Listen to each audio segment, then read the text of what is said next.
The March 2nd, 2026 work session is hereby called to order. Madam Clerk, roll call, please. Good evening, Mayor. Honorable Mayor Ellison, council members, and interim city manager.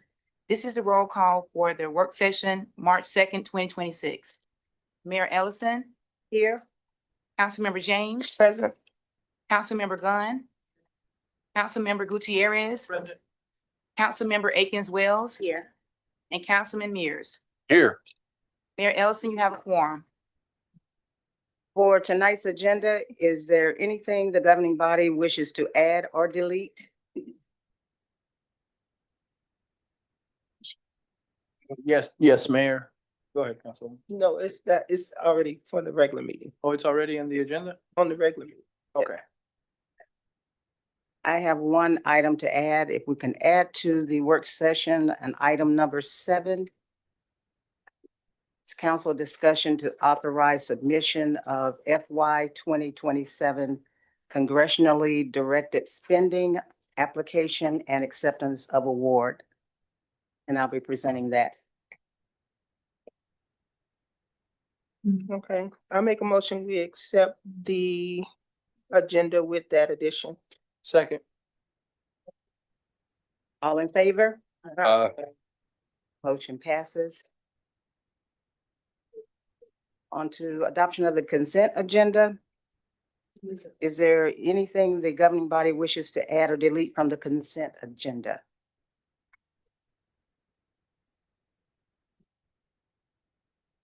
I make a motion that we approve the consent agenda. Second. All in favor? Aye. Motion passes. Okay, first item on the consent agenda. It's council approval for 4 task orders for A&E design services for the Forest Park Administration Complex. Redesign, 3 phases, Public Works. Good evening, Mayor, City Council, Interim City Manager. On February 16th, Council approved to move forward with a phased approach. Phase 1 was for 2026, construction of Rec and Leisure Building. Phase 2 to be completed, estimated completion for 2027, construction of City Hall. And Phase 3, construction of police headquarters to be consecutive in years. To move forward, we closed current task orders of the existing design professionals so that we can fund the redesign for the Rec Building, City Hall, and the Police Department. Public Works is asking for approval in the total amount of $3.9 million. Of course, that will be consecutively paid on the task orders that are issued. The initial task order right now is for $110,000 for the master design.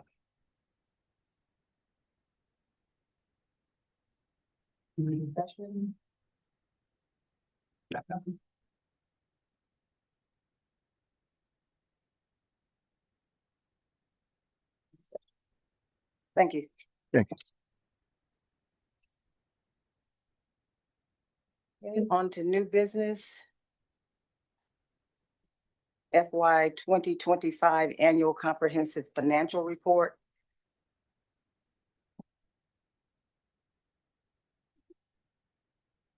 Good evening, Mayor and Council. Good evening. Today I have with me Mr. Ryan Jones from Malden Jenkins. He's going to go through the audit results for the June 30th, 2025 audit. And at this time, Mr. Ryan, this is Mr. Ryan Jones from Malden Jenkins. Thank you, Mr. Wiggins. Hello. Mayor, Council, hello. My name is Ryan Jones. I'm a partner with Malden and Jenkins, and I'm here to present the results of the fiscal year 2025 audits. And we can go to the next slide. I'm going to briefly go over the engagement team, the results of the 2025 audit, including some financial trends, and then discuss some accounting recommendations and related matters. And I'll be available for questions after I get through my material. Next slide. So I've worked with the city. I've had the great opportunity to work with the city for about 5 years now. And just on behalf of the firm, I want to extend our thank you for giving us the opportunity to continue working with the city. Meredith Lipson did the quality control review of the audit, and she has about 30 years of experience working on government audits. We'll go to the next one. So I want to talk a little bit about our audit opinion. First, I do want to point out that while we consider the city's internal control for designing our audit procedures, and we have a responsibility to report any internal control deficiencies that we encounter, we do not issue an opinion on the effectiveness of internal control. We do perform our audit in accordance with generally accepted auditing standards and government auditing standards. And our objective is to provide a reasonable but not absolute assurance on the basic financial statements. So we have materiality thresholds. We don't test 100% of any transactions. And I do want to point out that the basic financial statements are the responsibilities of management. As part of our audit services, we do assist with the preparation of those financial statements, but ultimately management is required to take responsibility for those. Our opinion on the city's financial statements for fiscal year 2025 is an unmodified opinion. That's a clean opinion, and it's the highest level of assurance that an independent CPA firm can give on a set of financial statements. And what we're saying is that the financial statements that you all have are an accurate representation of the balances and the activity of the city for fiscal year 2025. Next. We do issue, along with our auditor's report, 2 compliance reports. The first report contains information about our tests of internal controls and any internal control deficiencies that we might identify.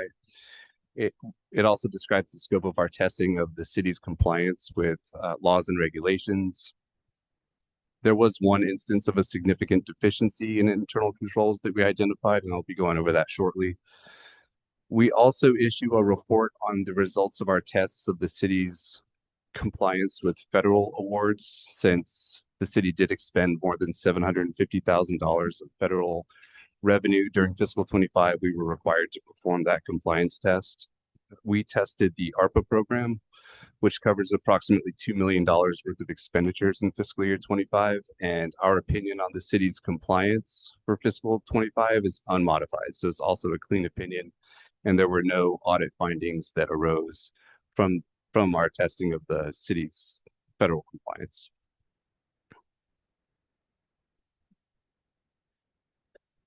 This document includes all of the required communications that audit firms are required to provide to governance. In the interest of time, I'm not going to go through all of these.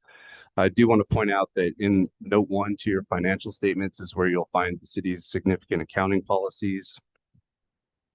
And inherent in your financial statements are some pretty significant estimates. The most significant estimate at June 30th, 2025 would be your OPEB liability. And that was at about $2.7 million. That is an actuarially determined number and is reassessed annually. So therefore, it is a significant estimate.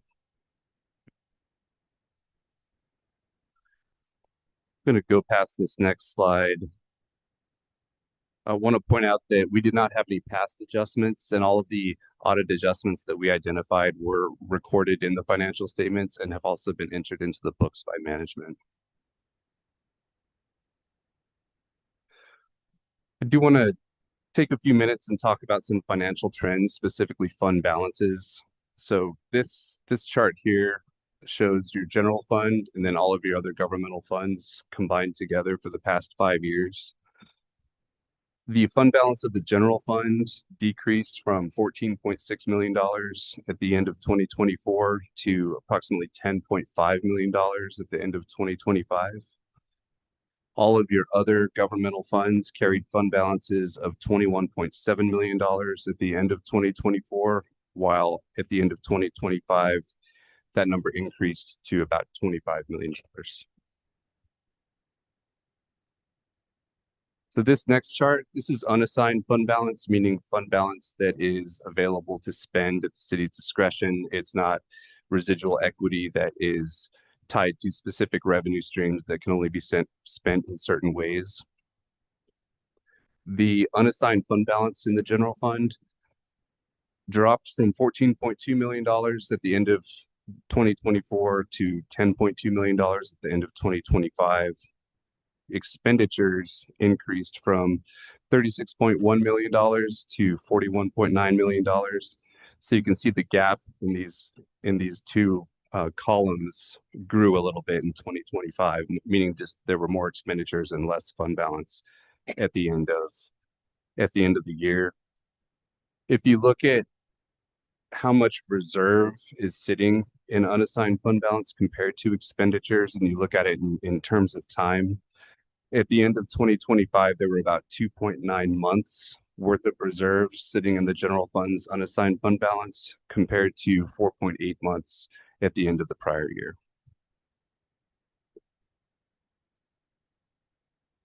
This next slide, governmental activities and business type activities net position. So this is more of a all-encompassing look at the city's activities and balances and long-term assets, long-term liabilities.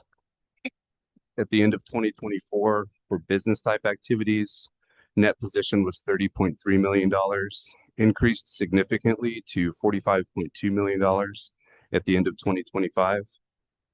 And for governmental activities, net position increased from $59.1 million at the end of 24 to $61.6 million at the end of 2025.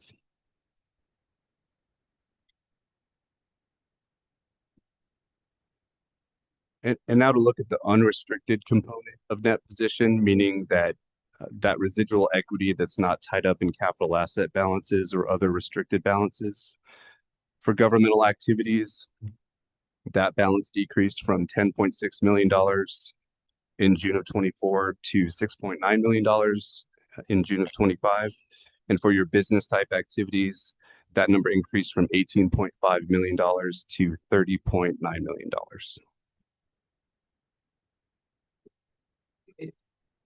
And as I mentioned before, it is our responsibility to bring to the attention of governance anytime we encounter a deficiency in internal control that we consider to be significant. This has been a recurring finding for the past several years. We consider it a significant deficiency in internal controls. When we tested a sample of 25 manual journal entries that were posted to the city's accounting records, 21 out of those 25 did not have any evidence that somebody other than the preparer had reviewed it before it was posted to the general ledger.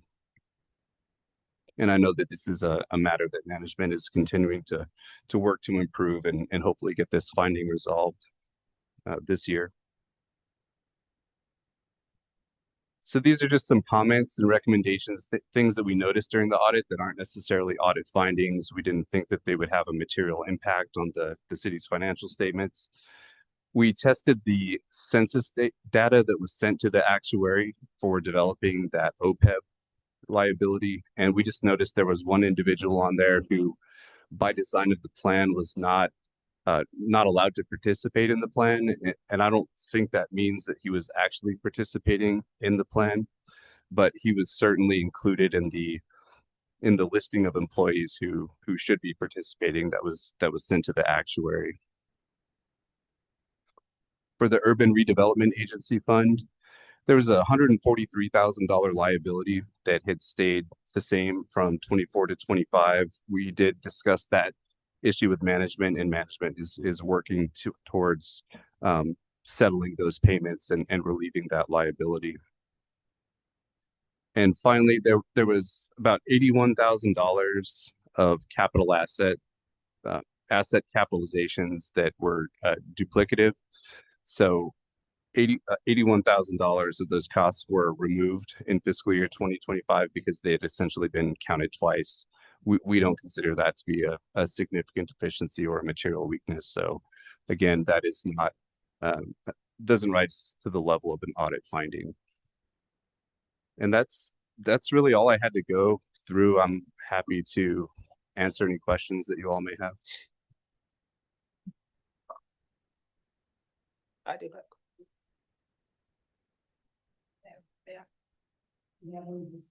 Yes, ma'am, I have some questions. So on the well, we have the full, I guess, audit report that you have. I don't know if you have it, a copy of that or not, but on, let me just flip to page 30. I wrote myself some notes.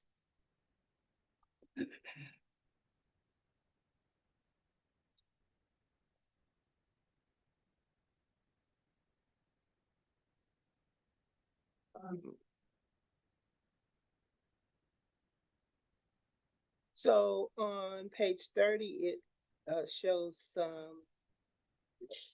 increase in the governmental fund and a decrease in the general fund. And I think that's one of the slides that you actually had as well. Can you, can you explain a little bit how that happened? I mean, I know exactly, I mean, I know how it happens, but in your auditing, are you able to determine where we are spending most of our monies?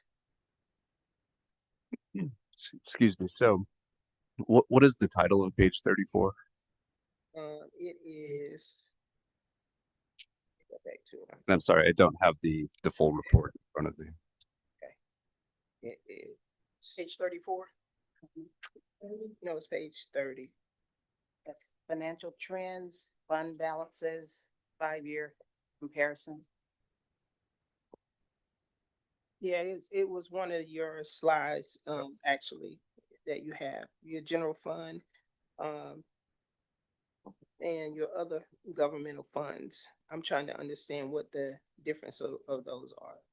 What caused the decrease in fund balance? Well, so the general funds, that's what I'm think is our reserve funds, right? And so the general funds beginning in 2024, it ended at 14 million. And so now at 2025, it's now at 10 million, what have you. But then we have these other governmental funds that increase as well. So what I'm trying to understand is why was it removed from the general fund as opposed to balancing out the other funds? Is that something that you are able to determine what happened? I can speak generally about that. So the purpose of governmental funds is to track the separate revenue streams. So you'll have a separate SPLOST fund. You'll have a separate grant fund. The general fund is what's funded more from property tax revenue, and it's the purpose of that is it's the city's primary operating account. So that fund will pay for a whole host of city services, while those other governmental funds are a little more restrictive in nature. The grant funds can only be spent for grant purposes. SPLOST should be spent on capital projects, things like that. We do obtain an understanding of what causes revenues to decrease and increase, just for us to get comfortable enough to issue an audit opinion. I don't have that information available to me now about what the specific reasons for fiscal 25 were that caused the decrease. Management should have those answers for you. And I do have a few that caused the increase for the general fund. Remember during that time we did have an increase of salaries that contributed. We also bought some property, Springdale. It was a total about 1.3 million that we that's part of the general fund. We also, with the trend with the revenue, if you look at the sheet, the revenue as far as what we budgeted didn't match up on what we collected, and that's specifically to the property tax.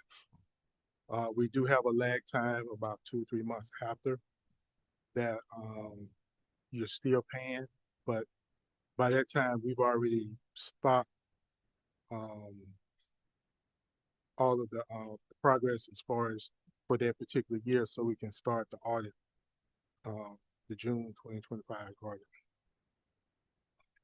We did have some transfers in and out.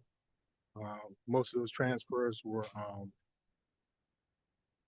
We have a transfer that we have to do for E911. We also have a transfer that we have to do to move, this particular time, we moved about 950,000 to our capital fund to take care of the general fund capital expenses. And we had one other.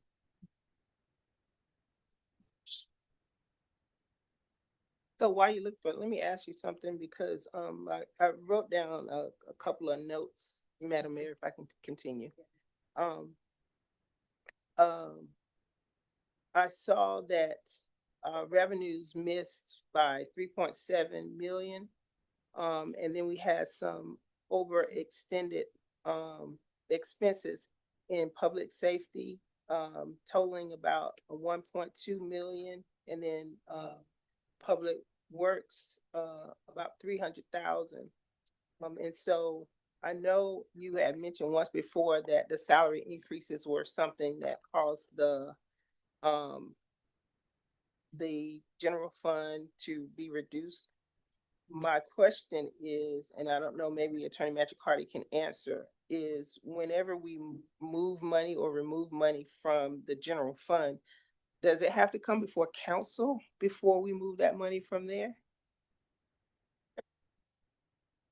So if it's already budgeted, that doesn't necessarily have to come, but for the specific purchase line items, I mean, everything that Director Wiggins referenced in the explanation, those were items that did come before council. So when we move money from one account to the other account, is the general fund one of those accounts that we're pulling from when we vote? It may be, if it's not budgeted for, it would note that it's not budgeted for, and then that's when the general fund would be used. Okay, so I'm trying to understand how, I don't know about the other council members, but I'm trying to understand how I did not know this was going to be affecting our general fund. I know we talked about the salary increases, but we talked about the ARPA funds being largely, well, actually what was going to pay for the increases at that time. The ARPA funds did pay for, I don't want to use this word, they paid for some increases, so another round of increases that happened in around November. That's what the ARPA funds paid. The general fund paid for the increase in salaries because that's going to be our ongoing expense even into this year.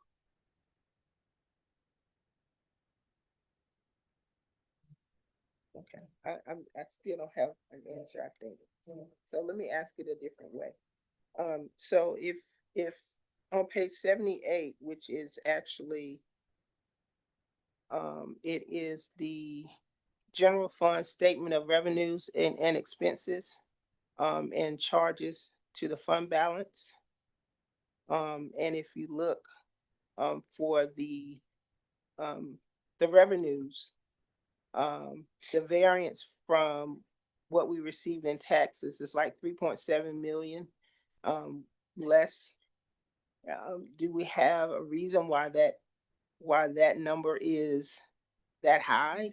I mean, I understand mathematically is that high because we didn't collect those taxes. But my question, I guess, is why didn't we collect those taxes? Do we know why we didn't get those taxes? That's one question. And the other question would be, when it comes to each department leader having their budget, there is a $1 million, $1.1 million overage in police, a $98,000 overage in fire, a 71,000 overage in EMS, and a 367,000 in public works. Do we know what those numbers? I mean, do we know why those amounts occurred? You increase salaries All of that is salaries. Most of that Every- is salaries, plus we also spent 1.3 million in buying some land, which is part of the, public works. That's the Springdale, down in Springdale. So that contributed to the overage, that we needed, fund balance to help take care of the end of the year.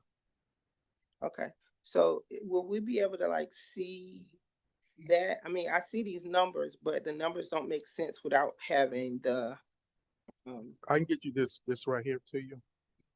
This is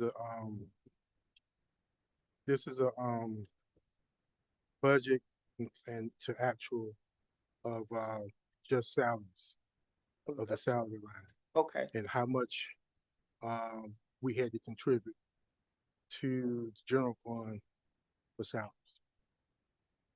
So I can get that to everybody. and that's only for the year from 2024 to 2025. That's good. Yes, yes. All right. Good afternoon. I'm just gonna go to the back of the summary auditor's results. That's page 105. Anybody that want to turn and look in your book. And so, we hit the mark on, in a positive way, in, all the lines that were, looked at by your company. One area, I just have questions about what we did not hit, and because it's finances, any mark we don't hit is a concern. Okay, and so, the significant, deficiencies of identifying, and on the fifth grade level, explain it. Don't talk about, just act like I'm in the third grade. This specific issue. Yes, what is that? So when adjustments need to be made to the accounting records, most software systems, it will allow one person to go in there, type up the adjustment, hit enter, and that adjustment posts to the, official accounting records of the city in this case. Good internal controls around that process would mean that multiple people are looking at that adjustment before it hits the accounting records, the formal accounting records of the city. So maybe one person would propose the entry, hand it to somebody else, get a signature, or maybe it needs to go back and there's some corrections that need to be made. And it comes back and it's right, and then the reviewer signs off on it that this is okay to post to the records, and that audit documentation is maintained with those signatures. That is a good, it's a simple example of what an internal control would look like in the journal entry process, which we identified was not happening. Okay, and so, so what I'm seeing here is that this one area that is so vital for recording expenditures here in the city, it is not met to the standards, right? Okay, and now on page 106, it says the condition. So, you're telling me that segregation of duties is about control, making sure that adjustments are made and that it's prepared and it's reviewed by more than one person before we implement it in and it becomes solid and black and white. And so what I'm seeing that really is concerning me, Mr. Wiggins, is that, the condition, and it's saying that the duties was not noted in the journal entry posting process, Mhm. and that they did a 21 out of 25 journal entries that they tested did not show signs of review and approval by someone other than preparer. So how many eyes need to hit this before the preparer? How many people in your department looks at this? Let me go back and explain, okay? Before I got here, this particular, incident was happening more than just one occurrence. Since now we've gotten it down to where we corrected all of the segregation of duty. We've corrected all of who looks at what as far as journal entries, budget adjustment. We went through and prepared and did everything on this particular one here, which was pertaining to payroll. This one here was not in the group that we had looked at. So we've narrowed this almost down from almost like 20 occurrences on down to one. How we fixed it was whoever creates the journal entry, in this particular case, as far as payroll, when the journal entry is created and payroll comes over from our ADP system into an encode system, the journal entry is created so we can move the money and make sure that that all the checks that's gone out get paid. From there, I am the person that comes in because Jeremy does the JE. So then after that, I come in and I do the approval. Then after that, he takes it and updates the system. So with that, what we have been doing and already corrected this, we are on the path of not getting this occurrence again, because now we've finally got the last one of all the occurrences that's been happening. We have that down there. So now all we have to do is just break it up. That means the segregation of duty. All we need to do is just break it up and get more eyes that's on looking at what's going into the system. I don't look at everything because I have now a chief staff of accountant that looks at the journal entries also. Whoever puts the journal entry in does not approve, and that's the rule now. So, and again, I'm looking at the financial statement findings on page 106.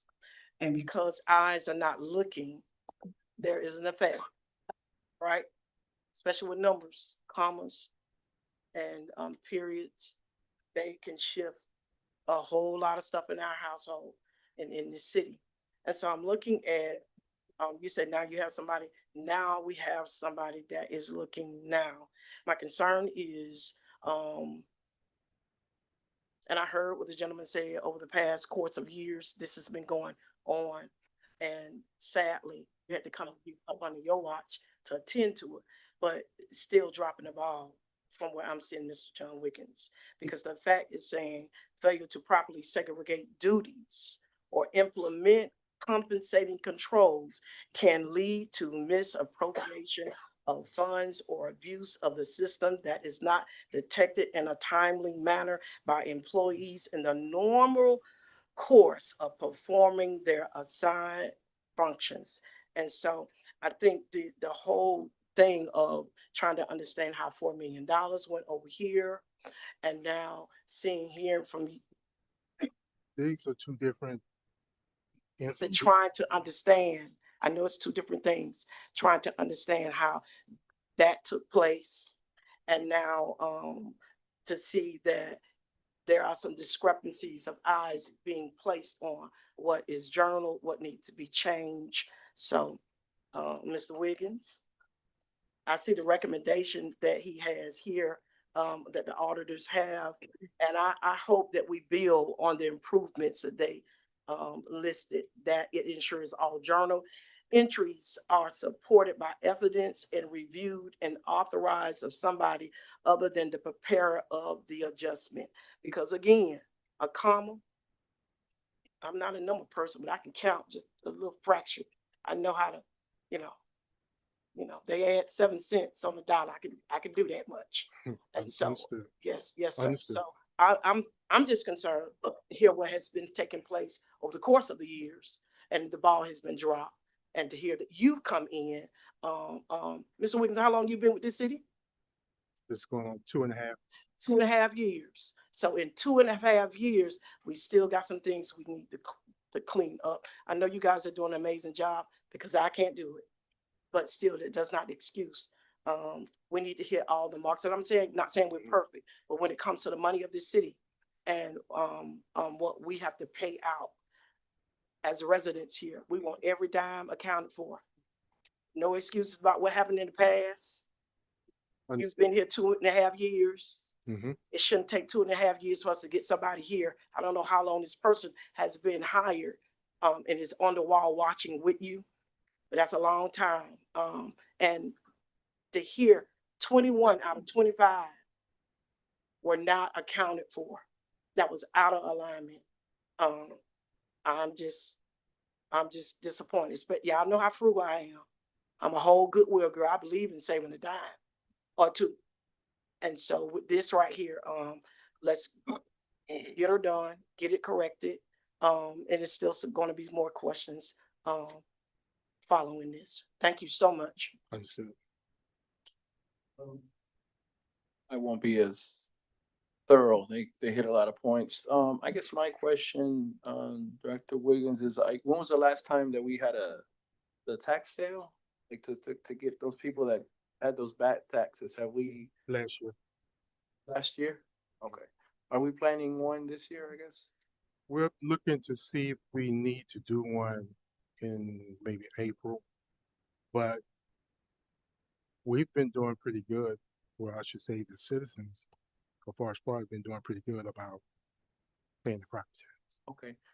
And then another thing was just like, in essence, again, I'm not a math person either, but like to me, the budget, like why, since we do have a budget, like how is it consistently, our departments going over that budget? Is that based on those drawings? Like, We have a budget meeting I try to schedule a budget meeting every month with each of the directors to go over last month, our previous month budget, to see what we need to do better going forward. just, I guess just more accountability on that. And then lastly, what was it?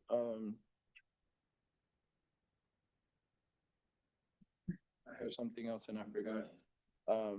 It'll come back to me. I don't mean to interrupt y'all, but it was something important that I just wanted to bring up. But thank you. Yes. Oh, sorry, I remembered. I would like to see the wording every time something comes to get amended to us, because I think that we're just saying we're amending this budget item for this budget item, but we're not seeing the impact it's having on the overall amount.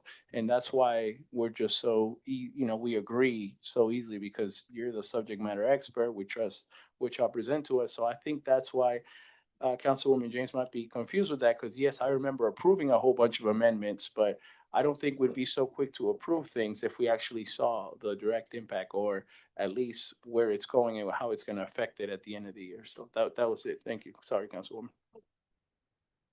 So I mean, I agree with my colleagues. I think I have, since they've said everything, everything else. So I actually did some research myself on some things, and that was because I was concerned at one point with the spending on our credit cards. And this may be more so for the governing body and not for Mr. Wiggins, but we hold the finance department accountable, but we also have to hold these directors accountable as well for making sure that they don't go over their budget. So although finance department handles the finances, everyone has to be accountable for the part that they play and making sure our budget is how our budget needs to be. So I don't want to throw all of the weight on you, because it's not all on you. But what I do want to find out is, so when we have these audits, and if this is something that I found myself, I found that there was some spending that was going on for personal usage, that shouldn't have been going on with our credit cards. Are you all looking into that? Because no employee should be spending the city's money on coach. No employee should be spending money on hotels unless it has something to do with the city. And so if I'm able to find these things, why aren't the people that's actually doing the audit able to find these things? So that's my main concern. Because we trust directors and city managers and everybody with handling our funds, but nobody's holding them accountable. And so that's more so what I want to look into. And I also I think that, no disrespect to Martin and Jean, because I think you all do an amazing job, but I think once the company gets comfortable where they are, they can look over some things. And so I think that at a certain time, we should look at different companies doing our audits. That way we can have what looked into that need to be looked into actually looked into and not bypassed because of the relationships that people have. So I think that's something that we as a governing body need to do, because at the end of the day, we hold them responsible, but we are responsible as well. So I think we should take another look in that direction. But I would like to know, when these credit cards are handed to these directors and other people, who's holding them accountable? Who's going in there looking at the line items like I did to find out that people are purchasing furniture and coach on the city's dime? Thank you. Well, I think we do have, we don't necessarily have credit cards anymore. We're using P cards, which is a little different from credit cards, as whereas P cards have rules where you can't purchase anything outside of what, as far as just supplies or trips, travel and training. So we moved to that. So we've gotten rid of those cards. I think that coach you're talking about was that's the name of the bus trip. That's the, Okay, so, No. and I don't want to go back, because I want to go back and forth about it, but we can look into it. Yeah, I we would can. really want to know where it came from. That's But at one It's not- point, when you all transitioned to the P Mhm. cards, one person decided they was gonna keep the P card and they were gonna keep the previous card. And I don't have to put that out there. I think you know who I'm talking about. So understood. that person's spending is what I'm concerned with. And I want to know, when these audits take place, why things like that aren't looked into.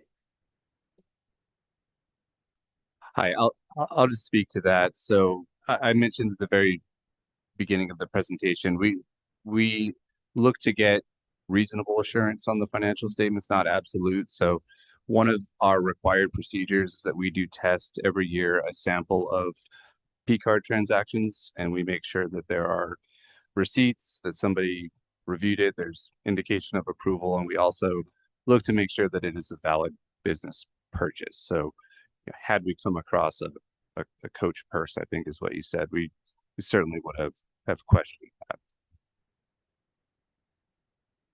Thank you. Thank you.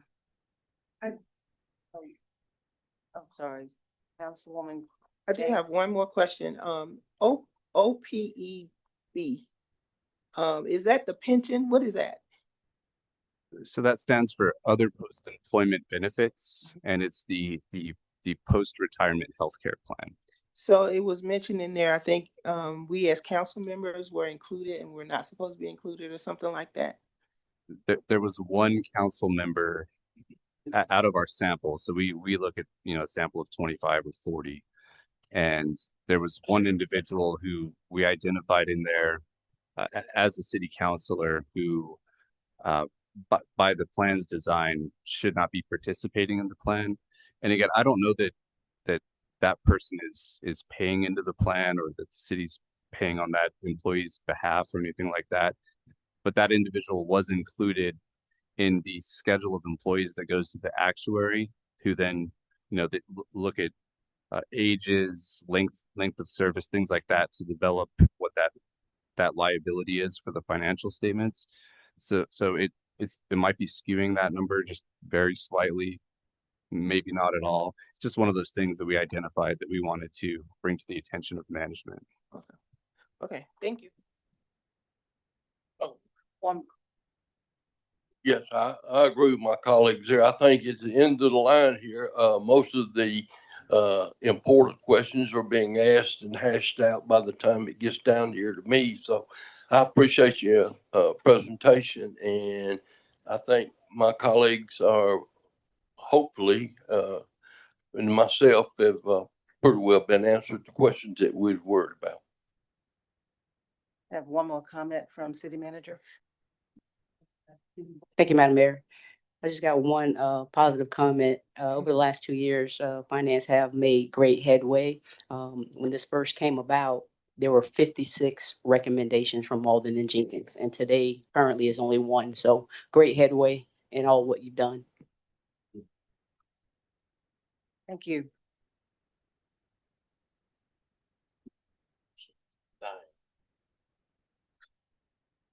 Thank you. The next item on the agenda, council discussion on case RZ 2026-01, rezoning request for 5002 Park Avenue. Good evening, Mayor, Council, Interim City Manager. The subject property consists of approximately 0.22 plus or minus acres and is zoned single-family residential district located in Ward 2, directly behind City Hall. The applicant is requesting to rezone the property to multifamily residential to allow the continued use of the site as a quadplex. The property currently operates as a triplex of the primary structure along the smaller detached single-family accessory structure on the same lot. Staff research indicates that multifamily configuration has existed prior to 2008, though it was not formally established or approved through zoning.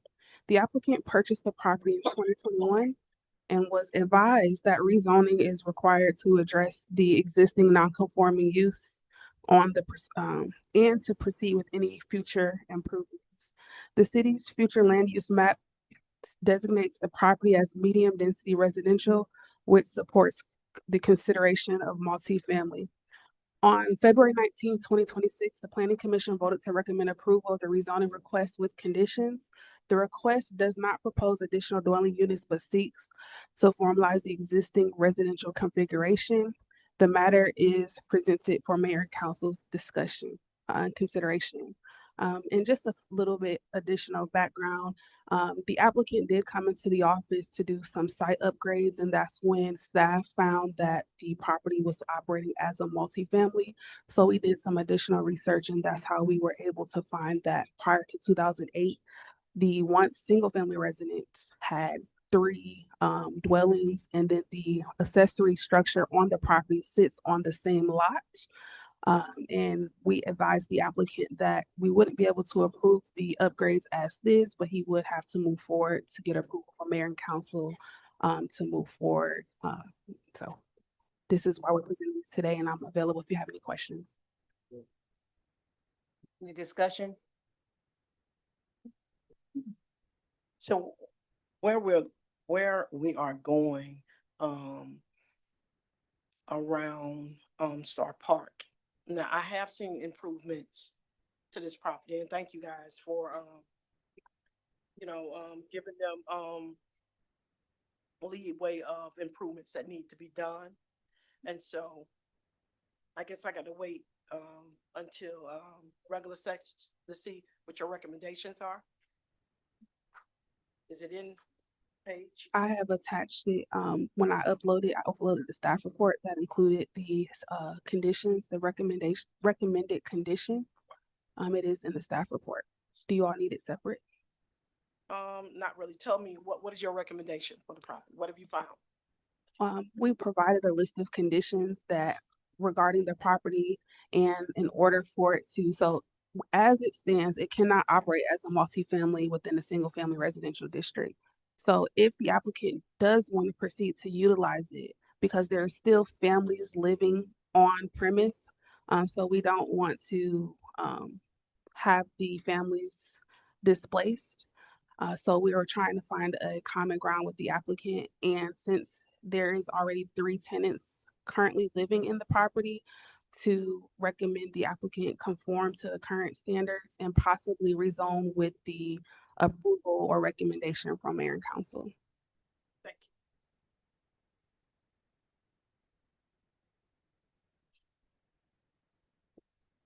you. Any other discussion, questions? Thank you so much. Those people on the outside, there are some seats up here up front. You may. Point on, Mr. Mayor, are these seats reserved for our guests coming in? All the teachers, yeah. There's some over on this side. Here in the front? Okay. Teacher of the year.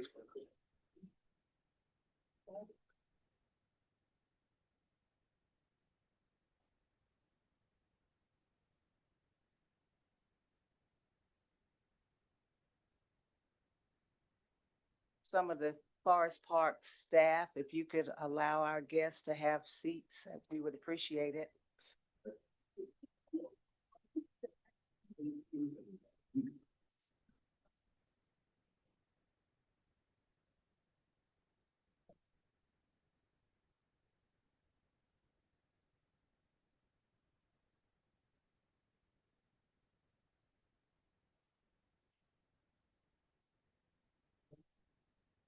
Thank you so much.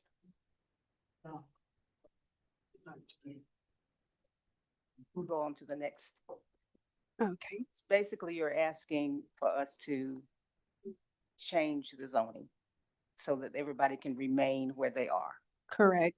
The only other condition was due to the site configuration and the accessory dwelling unit structure that was built on premise. We have a discussion with the applicant about combining that space since it does not meet the minimum required living area. To create like a pathway from the accessory dwelling structure to the primary structure. If that is approved for him to move forward, the applicant is aware that there will not be an allowance of any additional dwellings on the site and it would have to maintain exactly as is. And that owner is willing to do that. Yes, the applicant was aware of each condition set forth and has agreed that he has no issue with meeting the requirements. We'll discuss it in executive session. Thank you. No problem. The next case. Okay. All right, so the next case is council discussion and decision on case CUP 202601, conditional use permit request for 87 Royal Drive. Background and history. The subject property at 87 Royal Drive, consisting of approximately 0.88 plus or minus acres, is located in Ward 4 and is zoned heavy industrial. The applicant is requesting approval of a conditional use permit to operate a towing, wrecking, and impound service from the existing industrial building on site. Pursuant section 8-846 of the city ordinance, towing, wrecking, and impound services within the heavy industrial district require approval of a conditional use permit and are not permitted by right.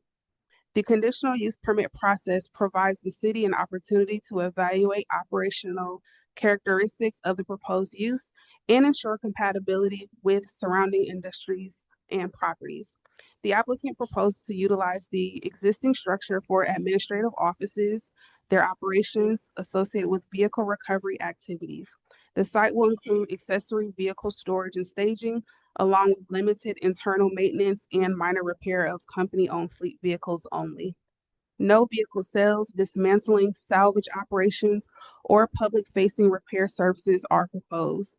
The request allows the city to establish appropriate operational conditions to ensure the site remains orderly, well-maintained, and consistent with the intent of the heavy industrial zoning district as redevelopment and economic growth continues within the area.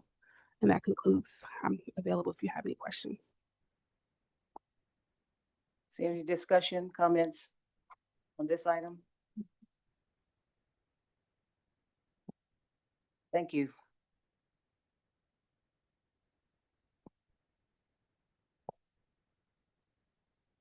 We have one more.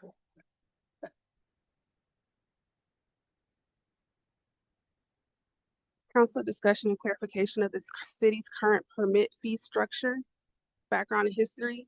At the request of council, this item has been placed on the agenda to allow for discussion and clarification of the city's current permit fee structure. The city's adopted fee schedule assesses building permit fees based on project valuation, meaning fees are calculated according to the cost and scope of construction rather than applicant type. This framework is intended to align fees with the level of administrative review, plan examination, and inspection services required for each project.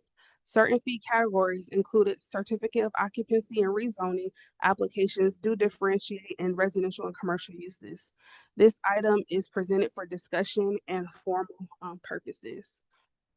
So I would like to provide some additional context regarding this item. In our existing fee schedule, this was approved by Mayor and Council on January 6, 2025, and it went into effect on February 1st, 2025. Prior to the adoption, staff presented a comprehensive fee analysis of surrounding jurisdictions to ensure Forest Park's rates were aligned regionally and grounded in cost recovery principles. And for your reference, I have provided the fee comparison table, our fee schedule, and our signed resolution for Mayor and Council.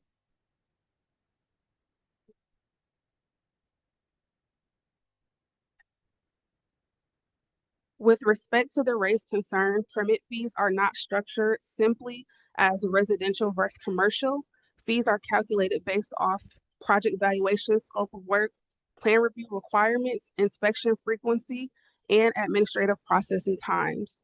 Commercial projects often involve additional layers of review. However, residential projects may also require multiple inspections and significant staff time, depending on nature of the work. The adopted structure ensures fees are proportionate to service demand and not arbitrary. The 2025 adjustments were made prior to the schedule, and the prior schedule had not been reviewed in several years. Prior to this amendment, the fee schedule had not been changed since 1959. The updates were intended to improve cost recovery, reflect on actual operational and staffing costs, and align Forest Park with comparable jurisdictions. And based off the comparable analysis provided to council, Forest Park's fees remain generally mid-range or lower than surrounding municipalities.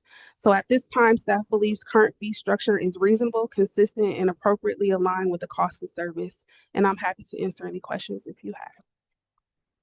Yes, I do. I'm actually the one that wanted to put this on the agenda, for discussion. So I understand that you're saying that the fees are not calculated it's calculated according to the cost and scope of construction rather than the applicant type. But me, the residents being my boss, I do think there should be a difference. So if a resident wants to put, a fence in the back of their home versus a business that wants to put a fence in the back of their home, I don't think that should align. It shouldn't be the same. And that's just me representing the residents of Forest Park. So although we do want to make money and that's how the city runs, I think it should be made a little easier for our residents. And then as far as the permits, I think, and I think others know that our licensing and our permit process, it needs help bad, real bad. And so again, this is why I want to add this to the agenda to discuss. So it's kind of like with Parks and Rec, right? We made if a resident wants to rent out one of our buildings, they get it at a discounted price. Why is it no different? And I say the word consistent all the time. Let's be consistent in all things, not just some things. So they can go against a company.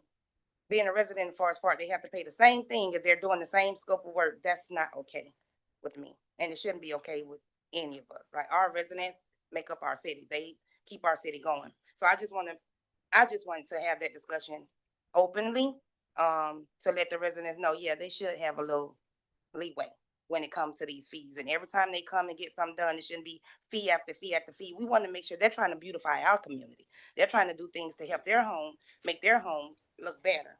But yet they got to go through all of these chains to get something done. And so that's just my opinion. Whether it changes or not, I just want the people to know that I don't agree with a resident paying the same thing as a commercial business to have anything done. Question or comment? I totally agree with her.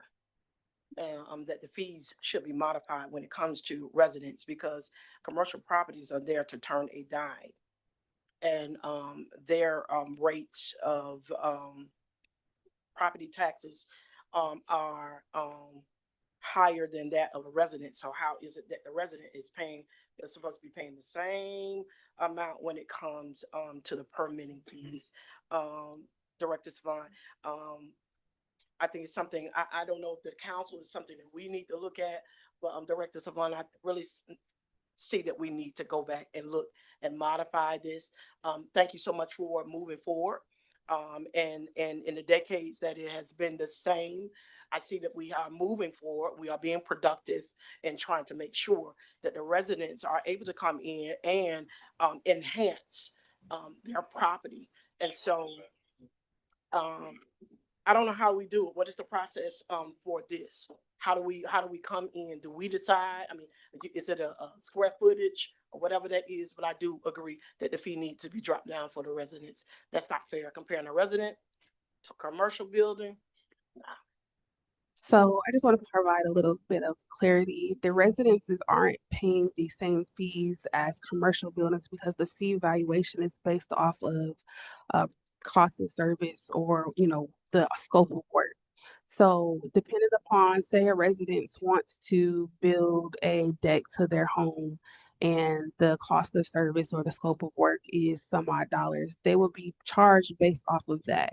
And then I know Councilwoman Wells mentioned the additional permit fees that are associated with it, but these things are put in place also as a protection for the resident and the city. So if someone has a project and they need electrical, they need plumbing, all of those things have to be permitted separately and they have to have separate inspections. And this is for safety for the residents. If the applicants aren't charged these fees and they go ahead and do all of the plumbing and electrical work themselves and then something happens, then it's a liability for the city. So at the same time, we have to ensure that things, when they are building, they're built the correct way, appropriately, and based on within the requirements set forth. And I do understand, the conversation about why the fees have to be increased. As stated, since 1959, our fees has been the same. The city of Forest Park fees were lower than every other surrounding jurisdiction. And even with the approved amendment that you all approved last year, our fees are still comparably low compared to our surrounding sister cities. Help me understand. Yes, so if you look at the permitting fee comparison chart that I provided you all, Yeah, I understand. Sorry.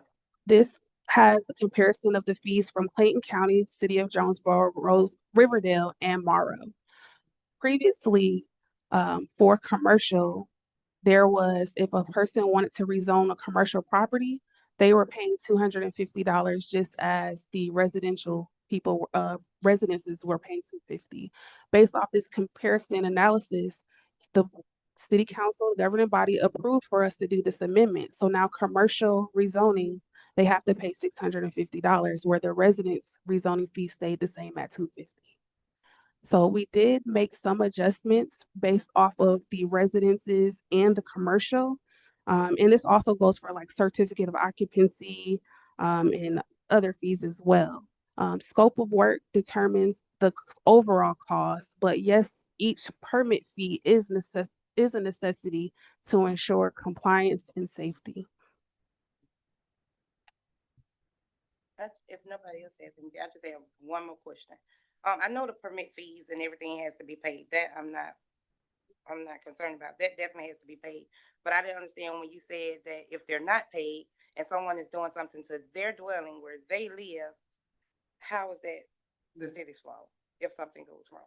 Because the city has the ability and duty to maintain safe environments for all residents. So by ensuring that we're a part of the process, whether it's building, permitting, licensing, we can ensure things are done the correct way.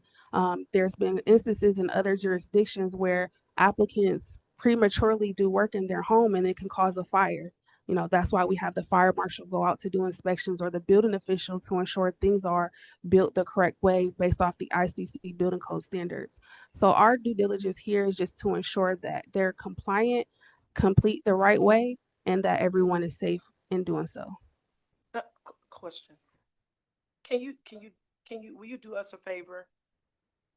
Thank you so much. The comparison chart that you gave, I got it. I see that part. Can you send us the fees compared to commercial to that of a resident? So I just want to see that part right there. I personally thank you, Ms. Irons, for all the hard work. I just personally would want to table this. We just got it right now, and I just want to look over it and fully understand a little bit more before I approve this. I don't know how y'all feel. That's just how I feel. Because it's also 7 o'clock and we got a lot of people here. It was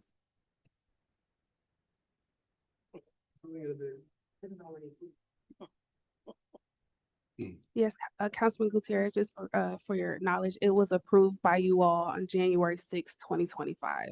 Yes. So we did a text Approve the amendment. study though, right? Not these numbers? No, you all approved these numbers. The fee comparison chart that I provided you was provided to you last year. You all did the review. We did a text amendment. You all approved the text amendment and you approved the new fees based off of the update not being changed since 1959. So that's why I provided you the resolution as well as far as when this item was approved. Thank you for that. Okay, thank you. We will discuss it later. Thank you. Thank you. Thank you so much. No problem.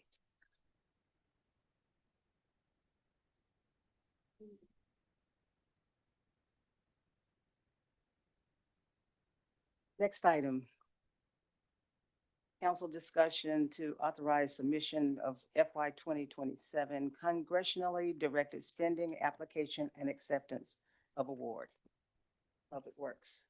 Good evening, Mayor, City Council, Interim City Manager. I bring before you today, staff was approached by, staff was approached by staff from Senator Warnock's office and Senator Ossoff's office, and they informed us of funding. They informed us of funding that's available for projects that we have upcoming. Staff congregated, came up with a couple of staffs that align with the City's Livable Centers Initiative, LCI. And we came up with 3 projects that we are looking for council to approve for us to receive funding. That would be Waldrop Road Sidewalk in the amount of $600,000. Rock Cut Road Sidewalk and Drainage Project in the amount of $600,000. And gym equipment for Star Park renovations in the amount of $300,000 in the phase 1. Thank you. Question? Any questions, discussions? Thank you.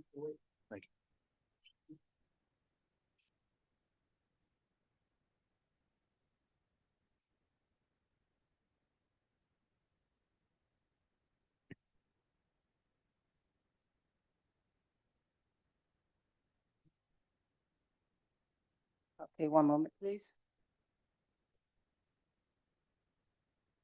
Council discussion to authorize submission of FY 2027 congressionally directed spending. This is an application and acceptance of award. That's me.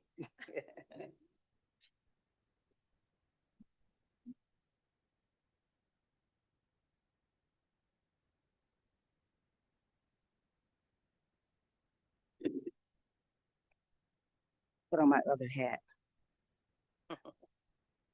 Background and history. The City of Forest Park is seeking council approval to submit an application for FY 2027 congressionally directed spending funding through Senator John Ossoff's office. The proposed project aligns with the city's initiative to expand a coordinated youth development, workforce readiness, and family stability initiative that strengthens community wellness and long-term economic mobility. This project builds a citywide ecosystem that supports youth ages 6 to 24, empowers families, and enhances municipal capacity to deliver high-impact services. Forest Park is a community with a significant youth population. The U.S. Census Bureau reports that approximately 30.5% of Forest Park residents are under age 18. At the same time, Forest Park faces persistent economic strain, including poverty levels reported at approximately 20.3%, which is 1.5 times Georgia's average of 13.4%, and a median household income near $41,211, underscoring the need for structured pathways that connect youth to employability, skills, and paid experiences. Forest Park faces rising youth disconnection, limited access to structured mentoring, economic barriers for families, and gaps in mental health and workforce resources. This project responds directly to these needs with scalable, evidence-based solutions. This request will fund direct services that strengthen academic confidence, social emotional development, and workforce readiness year-round, with a concentrated 10-week summer workforce institute focused on career readiness, paid participation, employer engagement, and work-based learning. The city has selected Skip, Georgia chapter incorporated as the program partner because SKIP's Project Sky model is already designed as a structured, cohort-based approach, integrating mentoring, academic enrichment, workforce development, and family engagement with measurable outcomes. This investment positions Forest Park as a regional leader in youth development and family wellness, reduces long-term social services costs, and builds a replicable model for community transformation. Approval of this item will authorize staff to formally pursue federal funding for these youth development and family wellness initiatives. Are there any questions? One question, Madam Yes. Mayor. So this is, it's all funded by, Senator Ossoff's office? Yes, That's a, it as soon it doesn't cost us anything. I would say, my question, Mayor, I guess is like, we could, like, if it doesn't cost us anything, to not waste time in the future, can we just agree to authorize these type of letters? That way you don't, I think everybody's in favor of these things, especially Yeah. if they're free. Exactly, we love free. And it's a great program, and we need something for those youth, because we'll be starting with those 16 to 24s who are probably feeling like they're abandoned anyway. So then we can extend it to the other age groups once we do that. A lot of time, I'm so sorry. A lot of time the funding requests like this require some evidence of action or resolution on behalf of the city. And we have a resolution for the other one. I'll prepare a resolution for this. We just need to make sure it's on the record that the request has been approved. Yeah, I think this is absolutely amazing, Mayor. Yeah, I just think this is amazing, and I hate that you had to come and present it to us like this. But thank you so much. There's nothing else? Mayor, I'm looking over at Okay. the board of directors. Mm-hmm. And so these persons will govern or oversee this grant coming in to the city? Yes. Will they be, so within the grant, will the city be funding a space, or is it implemented and they will budget it out? They budgeted everything, and primarily what they do, because they've been doing this since 2017, they actually go into the schools and do work during the schools year round, and they work with the school staff there about making time for the kids to spend an hour a day or whatever the case may be. And the same thing with the summer programs, we're working with business owners. So there's not any space unless we wanted to, from time to time, give them space to have a meeting or a gathering or something of that nature. Will this incorporate, because I'm seeing the word incarcerated, save the kids of incarcerated parents.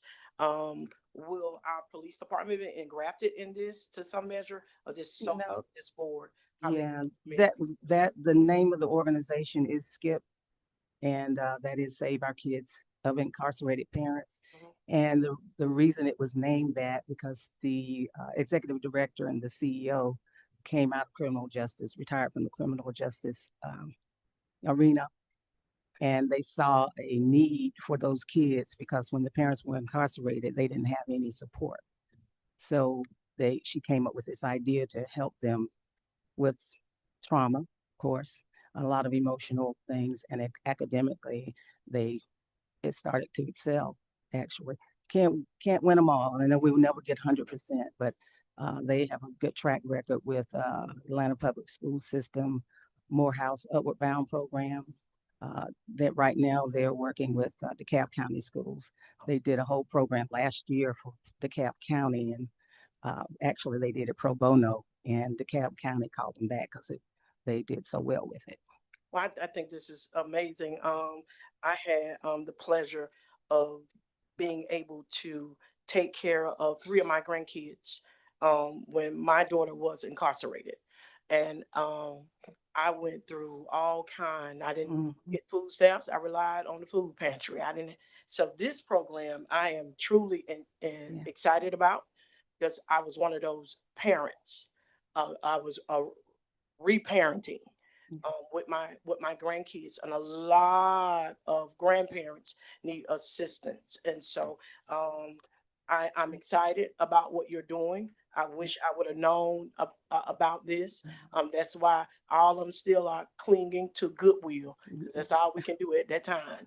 But thank you so much for looking into this. And I know a lot of parents and grandparents and those persons who have been given legal status governing over kids. This is a program that we most definitely need. I wish I knew about it when I had those three up under my care. Thank you so much. You're welcome. Anything else? Okay, thank you.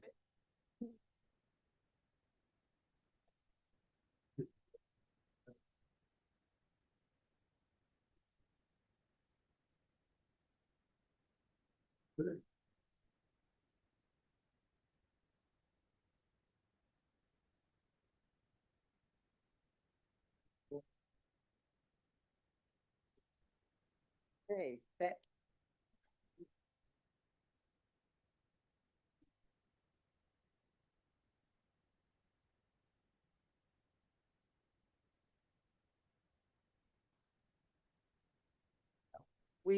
Since we are already past 7 o'clock for the regular session meeting, we're going to get a motion to adjourn the work session.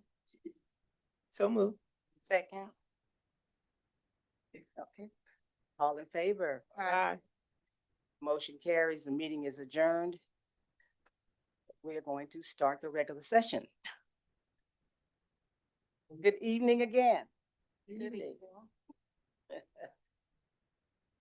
The March 2nd, 2026 regular session is hereby called to order.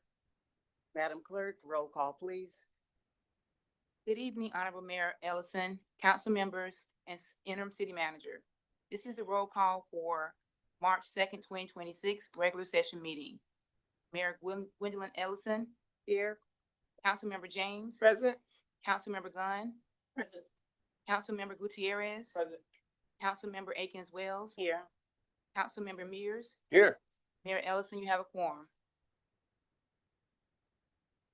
The invocation this evening will be given by Dr. Wanda Miller. Afterwards, we will do the Pledge of Allegiance. And those who are able to stand, please stand.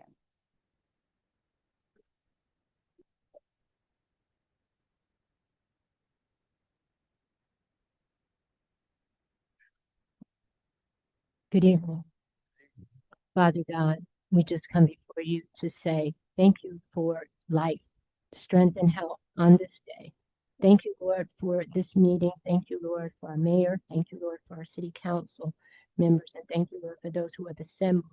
Lord, we ask that we get the things done that will help the people, Lord God, and that you would be pleased with the things that we say and do at this meeting. We ask these blessings in your name, Lord. Amen.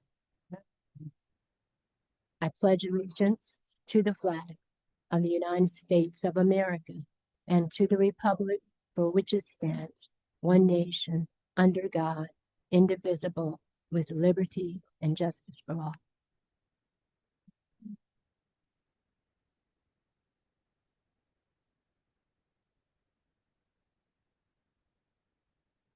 Okay, for tonight's agenda, is there anything the governing body wishes to add or delete? Madam Mayor, I believe we're going to add your item to the agenda. Yes. And also, I would like to request to move the presentation of the teacher of the year to right after the consent agenda. Is there a motion? So move. And adoption of the consent agenda, is there anything? Oh, all in favor? Oh, aye. Motion's carried. It's a private joke, you guys. For the consent agenda, is there anything that the governing body wishes to add or delete? I make a motion that we approve. Second. All in favor? Aye. The motion is carried. The next item is the approval of the minutes. Madam Mayor. The presentation. Yeah. Okay, I apologize. We're going to start with the presentations. So you wanna do that again? Now, Okay. Forest Park Clusters Teacher of the Year recognition for 2025 to 2026 school year. On this day, March 2nd, 2026, we proudly recognize the Forest Park Clusters Teacher of the Year for the 2025-26 school year. The cluster includes Anderson Elementary, BC Haney Elementary, Edmonds Elementary, Fountain Elementary, Huey Elementary, Lake City Elementary, Unidos Dual Language, Babb Middle, Forest Park Middle, and Forest Park High.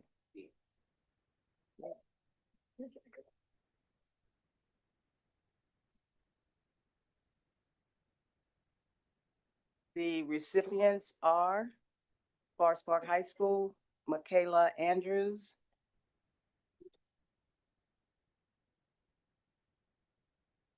Pearson Elementary.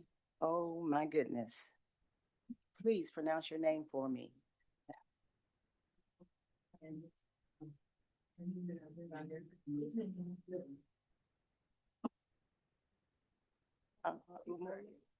Okay. Okay, he's not here, but his name is Ngozi Umoya. Okay, I don't want to mess it up. Babb Middle, Ashley Young.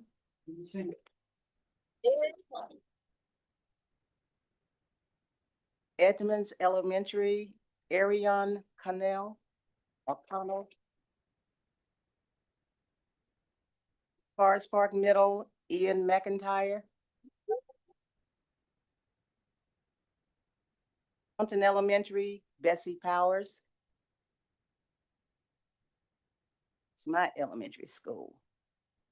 BC Haney Elementary, Monique Dozier. Huey Elementary, is it Nada, Anada? Tondo? Nada. No.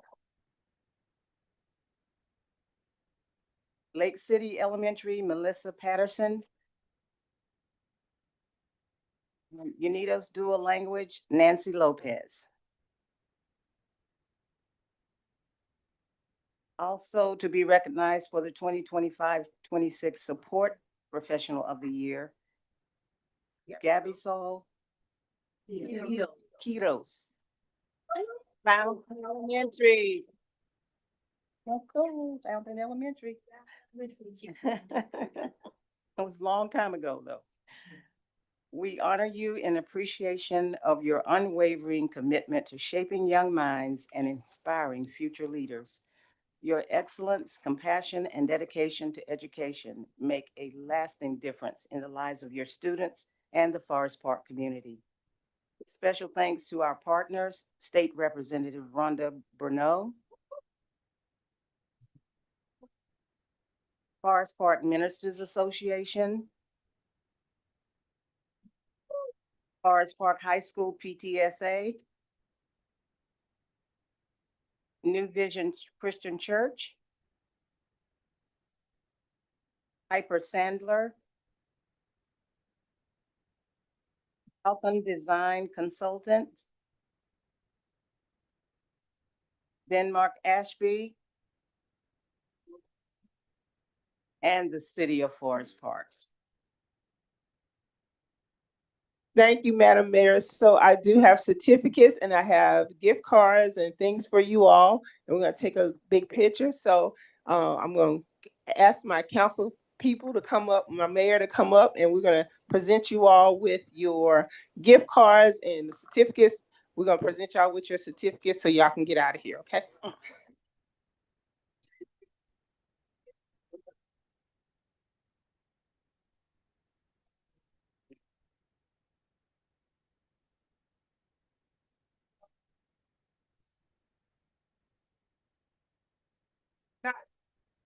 Get your certificate right here. That's just a gift card. So, yeah. Monique Dozier. Okay. Dr. Hondo, did I say it right? Okay. So, you would stay right up here. Ms. Patterson. Oh, yeah. Stay here, Ms. Patterson. Lopez. Yeah. Michaela Andrews. Forest Park High School.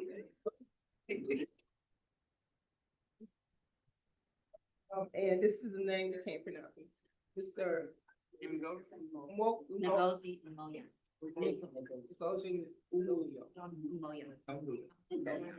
Miss Ye-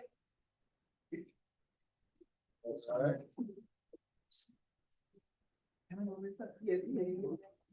Ms. Cornell. Did I say that right? Thank you. Mr. Mishka.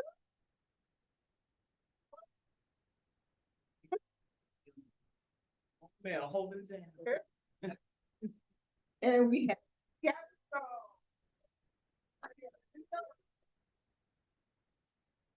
So, and then we have your certificate somewhere. But anyway, congratulations to our teacher of the year. So proud of you. Yeah. To the support staff professional of the year for the district.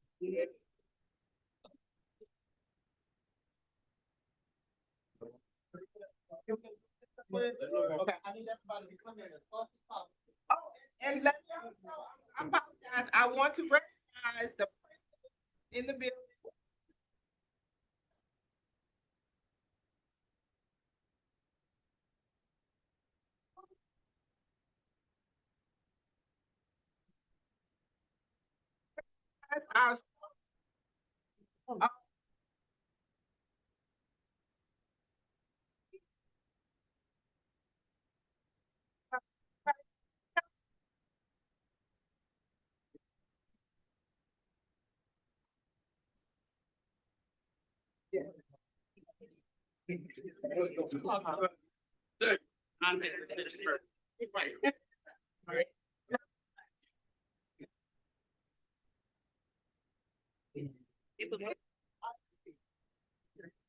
Everybody's doing well over the ship just a little bit more. Come on over, y'all. Get tight.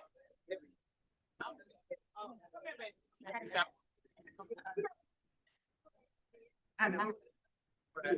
You wanna get up? This is for so I'm gonna take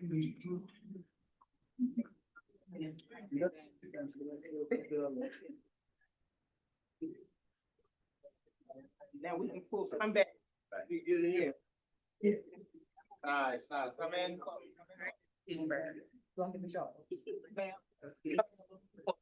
Yeah, middle second list. Yep.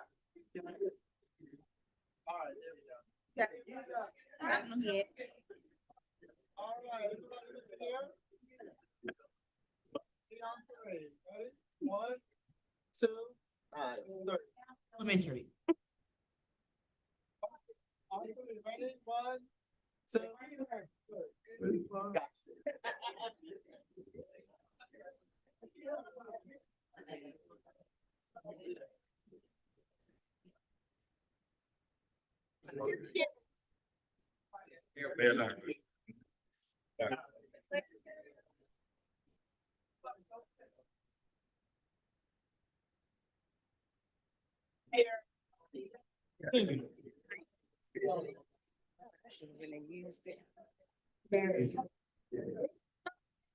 Thank you.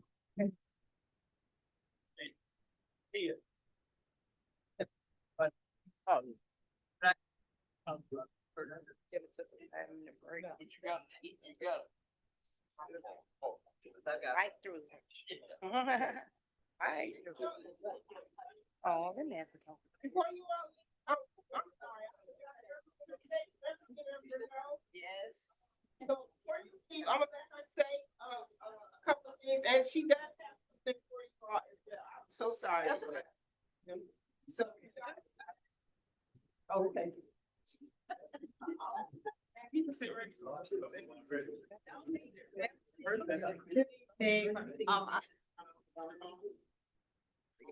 Good evening. As a retired educator from Clayton County Public Schools, I do value all educators. But more importantly, I also like to make sure that when individuals receive special honors as the Miss Miss Kitos, because of the fact that she's representing our county on the county level. I have a resolution for you from the state of Georgia, which means that you are a part of Georgia history. So I'm going to present it to you, and then I can come by your school later and read it to you. But I do want you to have this.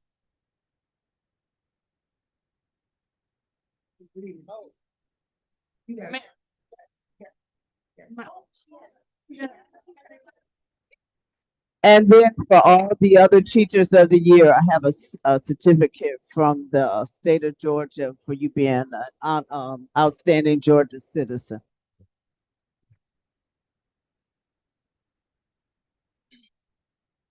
Should not make it a request though. Is Dolores Guns because she bought $1 million went to Fountain Elementary School. Really?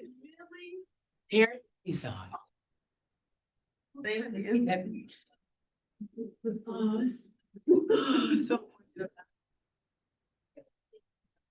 thank Give you all, you get so, just finish, give you this condo. Thank you. This how. I'm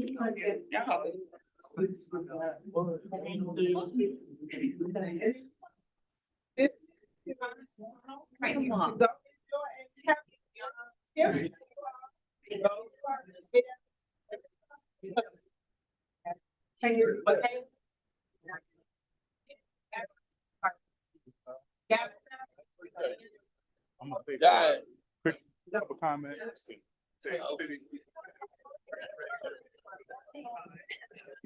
You're a darling.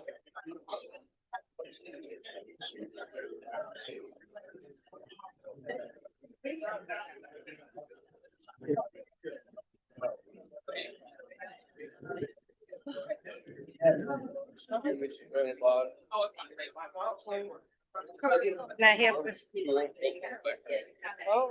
back and get all that. Get some more. Mayor, can we do our closing comments before we go into second session? Because that's probably gonna be all night.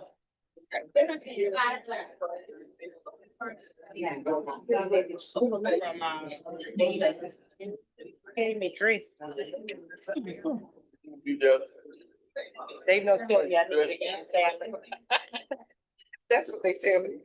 They give you nothing they don't. They don't Right. suck that.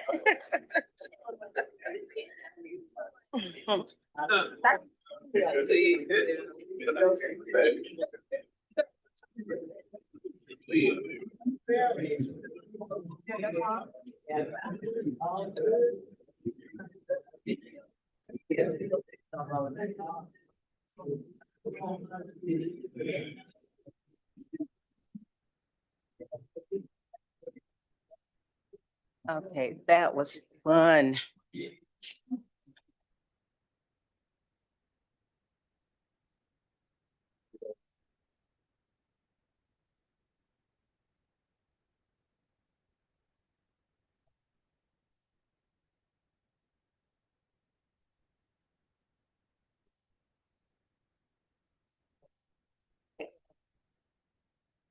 For the minutes.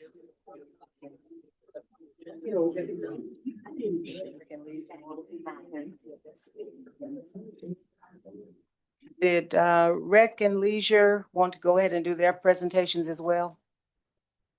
Yeah.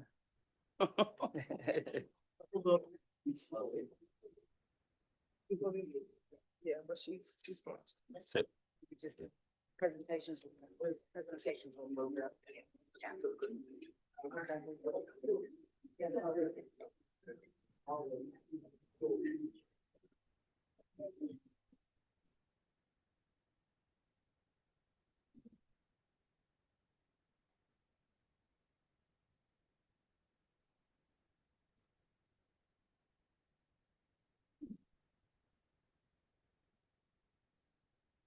This is a departmental overview to showcase some of the things going on within the Recreation and Leisure Services Department.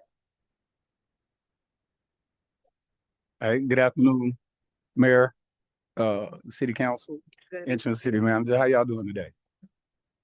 I guess everybody just left. Hey, what everybody? I thought I was going to pack house to do my presentation. Nah, we're good. All right, so before we get started, I would like to say once again, thank you to the Mayor, City Council, Interim City Manager for allowing my department to do what we do best. And that served the great city of Forest Park. I want to publicly thank my team for being great, because once again, those are the ones that make me look good and make the city look good. So I want to do that on record to say thank you to them. And then we'll go ahead and get right into it. Hey, as you can see, we're still sticking with the One Forest Park initiative. 90% of our processes can be done online through our Civic Rec portal. Our award-winning programs and activities create and maintains a healthy community while focusing on 3 components: physical, mental, and financial well-being. Many local businesses and vendors have benefited from the thousands of people that attend our programs and activities here in the city of Forest Park. I'm gonna start off with our legacy residents. Once again, if you haven't seen their calendar, they stay busy throughout the whole month. They've taken a trip to the Blue Ridge Mountain to ride the train and tour up in that area. We've done morning inspirational brunches every other month. They went to the Senior Expo in Peachtree City. They do chair exercises on Tuesday, Thursday morning. Some of the trips they've done are to the Southern Bell Farm, the museum, Warm Springs, which I just found out is the Little White House. They just went recently. The sock shop, Macy's, they did a spa day for our seniors, and they went out there and got pampered at Macy's, which was great. All right, some of our recreation program highlights.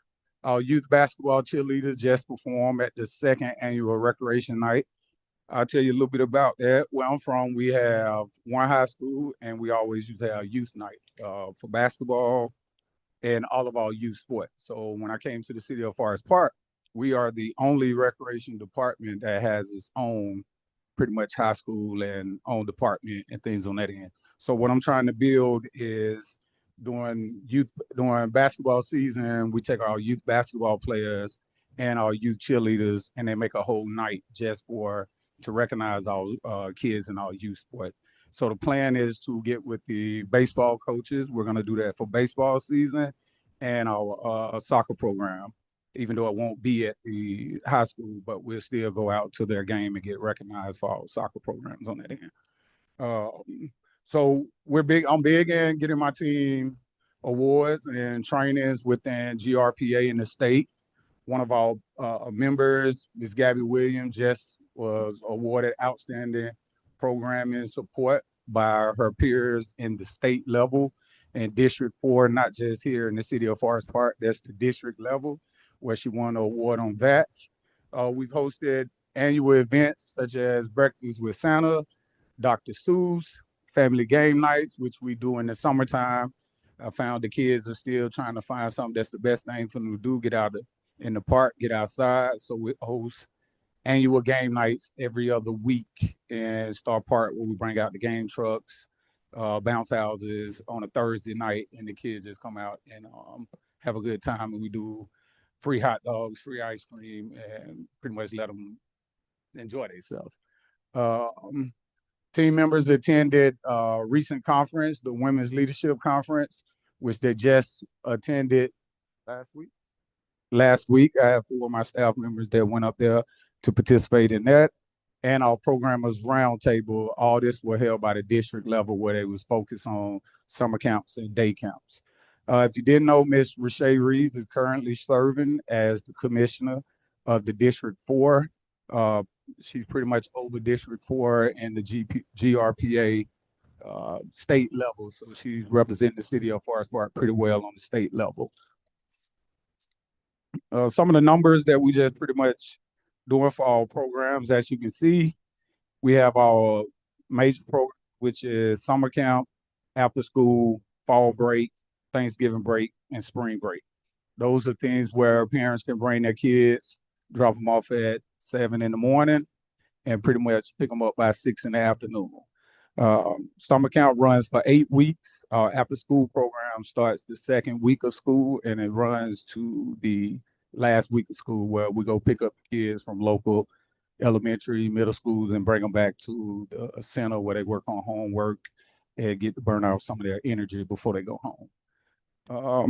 And as you can see, some of our spring break camps, fall break, those are the times where the school is out and most parents are still working and can't take off, so they get to register and sign their kids up to come out for that.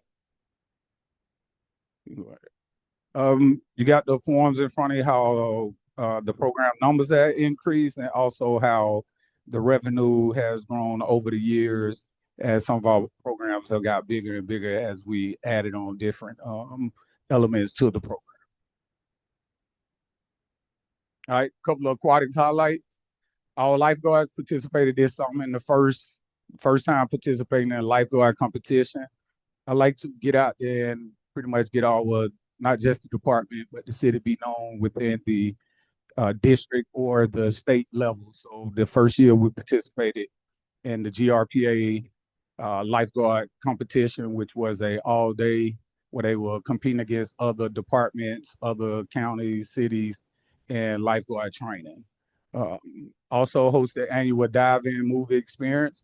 This is the opportunity where we brought out the TV screen, and while they're sitting there enjoying the pool, we showed a movie close to the end, and where they could just chill out and lay around the pool on their floats and watch a movie at the same time. The adult swim nights, our adults really love that. They be looking forward to it.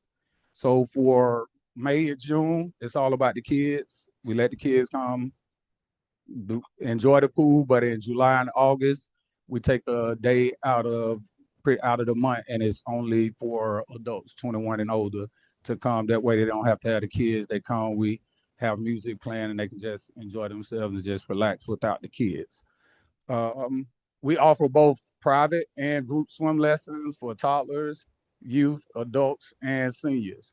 The community really love what we call our parent tot, where the parents have to get in the water. Those are for the 3 and 4 year olds, where the parents get in and they just get familiar with water safety and things on that end. So the parents really love that program. We offer aerobic classes for all adults and seniors. For the legacy residents, it's absolutely free. It's during the daytime around, I think between 12 and 3 o'clock, they can come in. We have an instructor that teaches them water aerobics and get them working out in the pool. Those things go on from June to August. My team, I have a very, very creative team. It does everything from video to photography.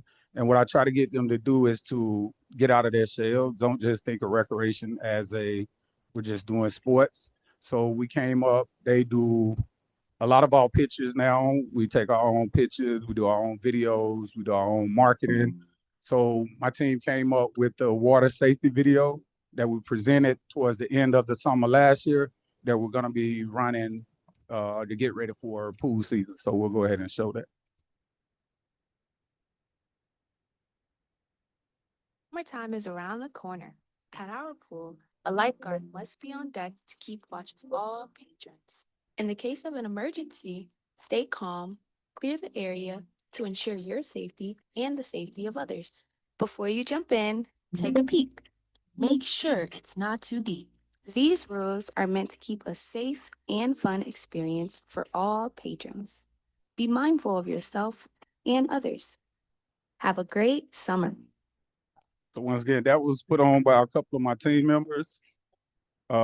And I challenge them all the time to come up, make different videos to help promote not just their portfolio, but to help the city out. Because once again, I'm always trying to get them. If I can't keep them here, I'm always gonna find them somewhere to pretty much go to expand on their skills.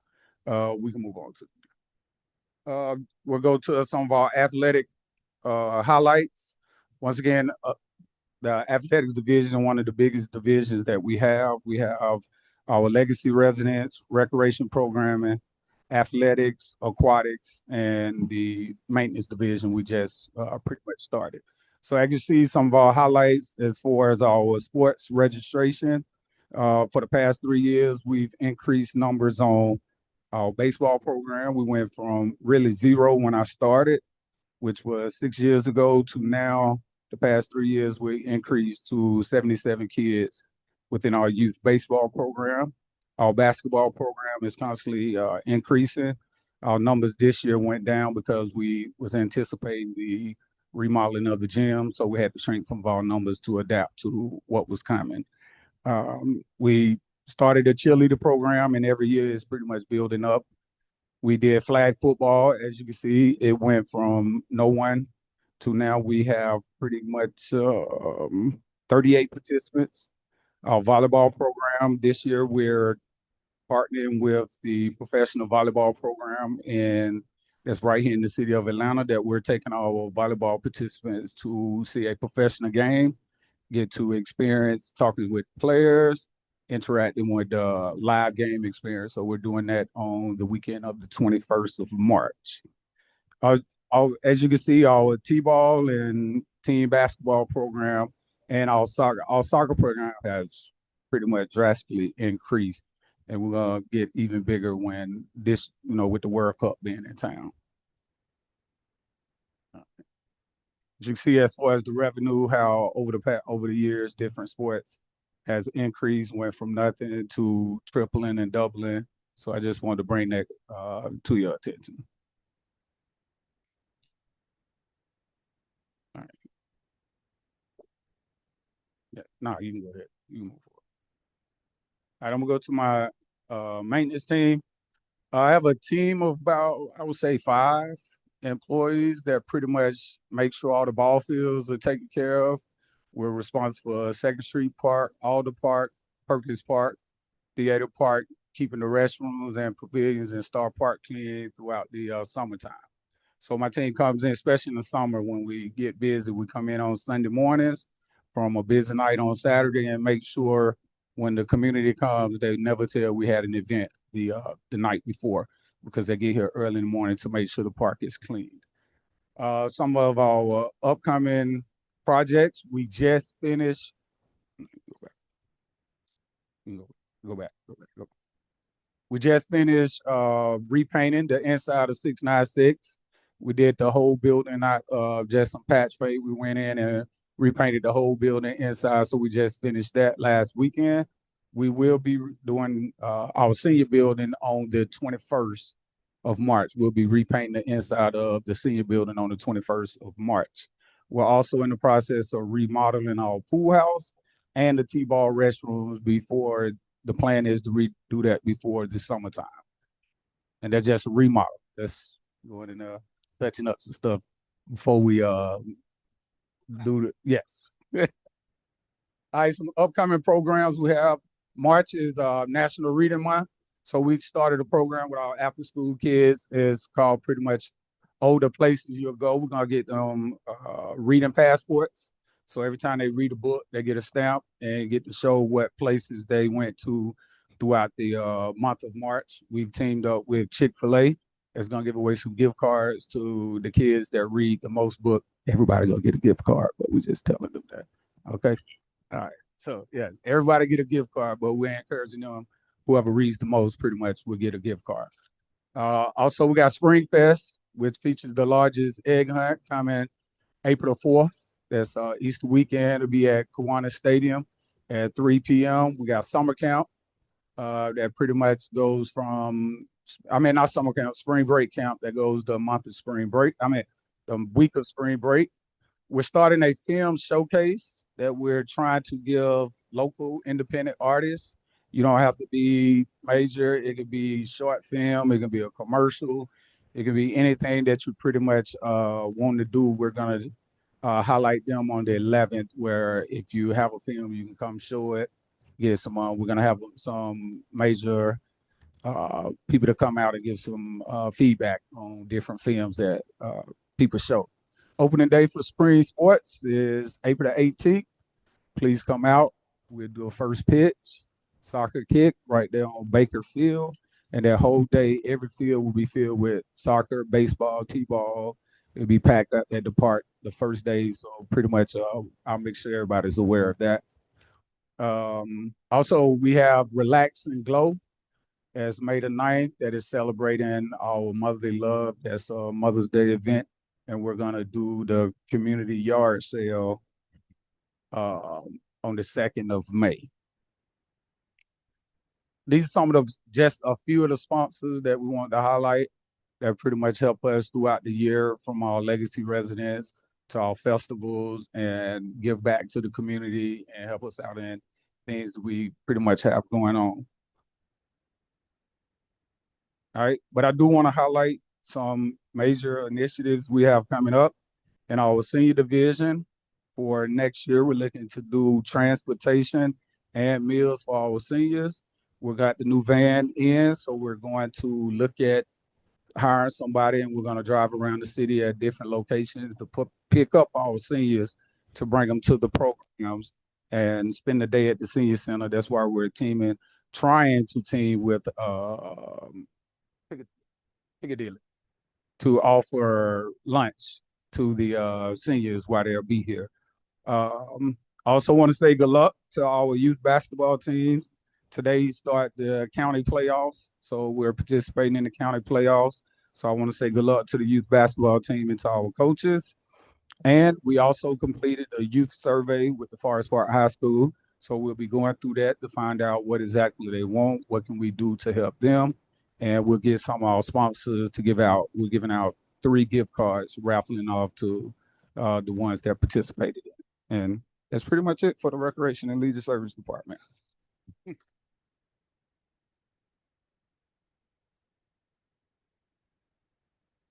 I got a question. Community bathroom down here by the T-ball field, been there forever. Mhm.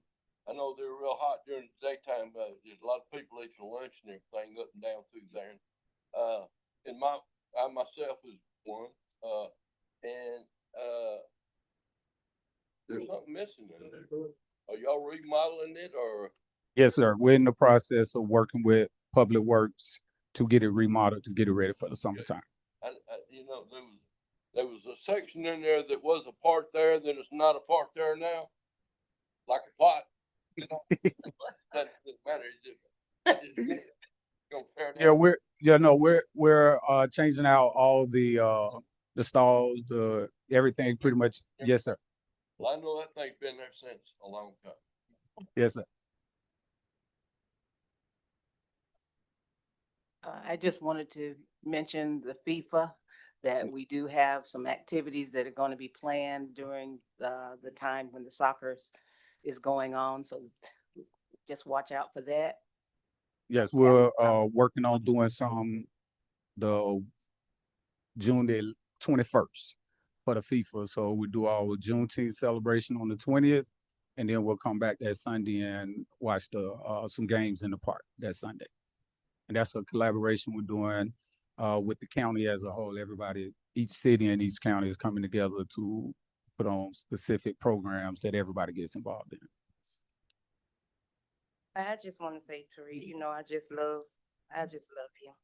I think your leadership skills are absolutely amazing. I love how you get your team involved and how you interact with them. You should actually do a leadership training here in the city of Forest Park. Some people could use it. But no, thank you so much for all that you bring to our community. I'm excited about everything that the Parks and Rec Department has going on. I'm so excited for us bringing baseball back to the city of Forest Park for the kids 14 through 17. So again, just thank you for being an amazing leader and doing what you do. We appreciate you. Thank you. I just want to say, I am just excited with everything I've been seeing with our senior center. And I do just want to give a shout out to Miss Ann Foster. She is a jewel to our senior center. It has increased with volumes of activities. I mean, if you don't have a life, you can go to the senior center here in Forest Park, and you can just have an amazing time. And I just want to say I appreciate you having her on your team. She really has enhanced that senior center. Thank you, Miss Ann Foster. Miss Ann Foster, congratulations. You are wonderful. Ditto, ditto. Just want to shout out Miss Ann. You are amazing. Like I know we just gave you kudos, but she transports seniors to and from the senior center and just goes above and beyond for our people here in Forest Park. And you know, we're changing like just lives here and with our senior center. And I just see them so engaged and you know, with everything. You go in there, they'll keep it a buck. If anybody will, the seniors will remind you of everything. But I just love everything you got going on, Miss Ann. And then Director Maxwell next year with the meals and the driver, because Miss Ann and your staff, everybody, y'all be driving, cleaning, you know, jumping up and down. So I'm glad that you're gonna have somebody specifically there. That way we can delegate and have her, you know, planning and doing that upper leadership things that she does. So thank you again. Awesome.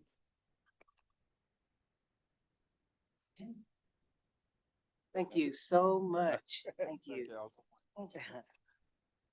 We have one more in the presentation category, the introduction of 4 new members to the Forest Park Fire Department. Good evening, Madam Mayor, council members, interim city manager. So it's me again. I get to stand up here again this evening and get to introduce 4 new members for our fire department. Unfortunately, one of them just had to leave a minute ago and the other 2 couldn't show up tonight. So I do have one of them here with me, but I will go ahead and talk about all 4 of them real quick. We have a new paramedic with us now by the name of Megan Ball. She's actually on tomorrow's shift. She came to us from the city of Morrow. She's also a firefighter 2 paramedic. Byron Joseph, who's an AEMT, came to us from the city of Atlanta. He's also a firefighter 2 certified. And then Alexander Suggs is the one who just had to leave just a second ago, came to us from DeKalb County. She's also an AEMT and firefighter 2. And then the one who is still here with me now is Dallas Dempsey. He's also a AEMT and firefighter 2. He's actually came to us from Newton County, and I'll let him introduce himself a little bit.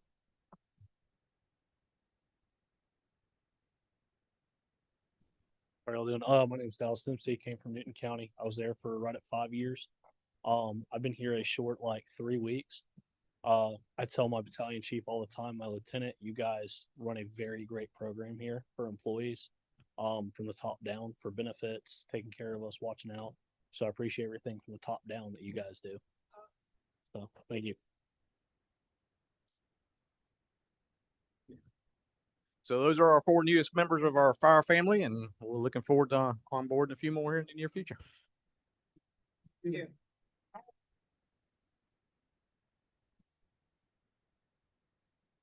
I've got a comment about that gentleman. I know we're buying them fire trucks or trying to help them get fire trucks, but they sure are big. What y'all doing? Getting them in case you have to pull them, break them down, something.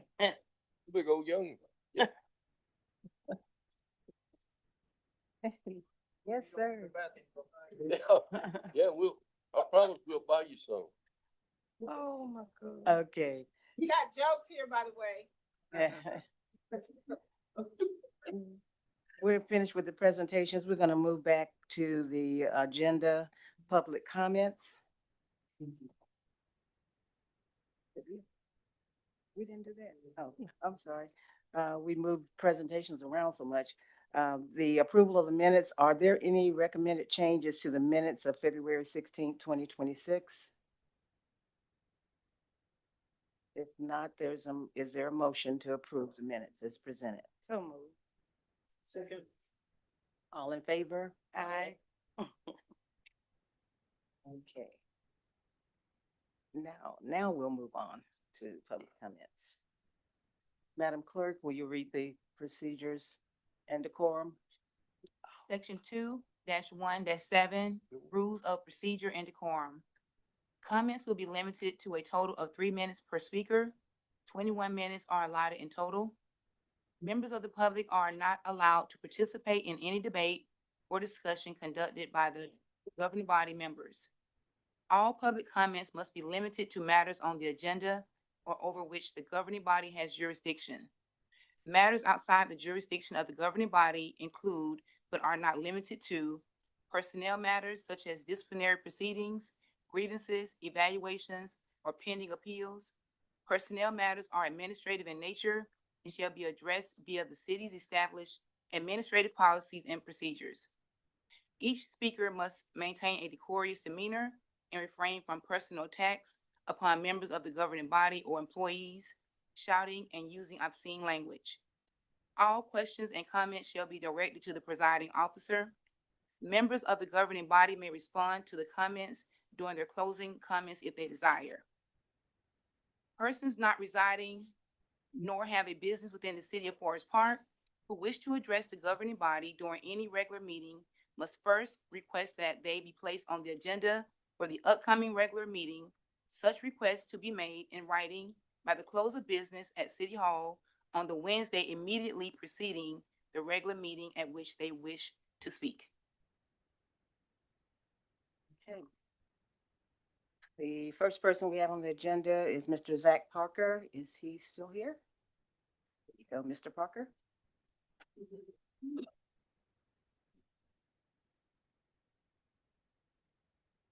Shameful, absolutely shameful. Same tactics by the city council and legal counsel. I saw what y'all did there. If you don't want public comments, just take them off the agenda. Don't stuff them in the back when there's a big crowd and it's not convenient for everyone to hear your dirty deeds. More shameful tactics by the city council and council. I'm done pretending Forest Park is acting in good faith. What's happening with my records request is delay, confusion, or bureaucracy. It's obstruction, plain and simple.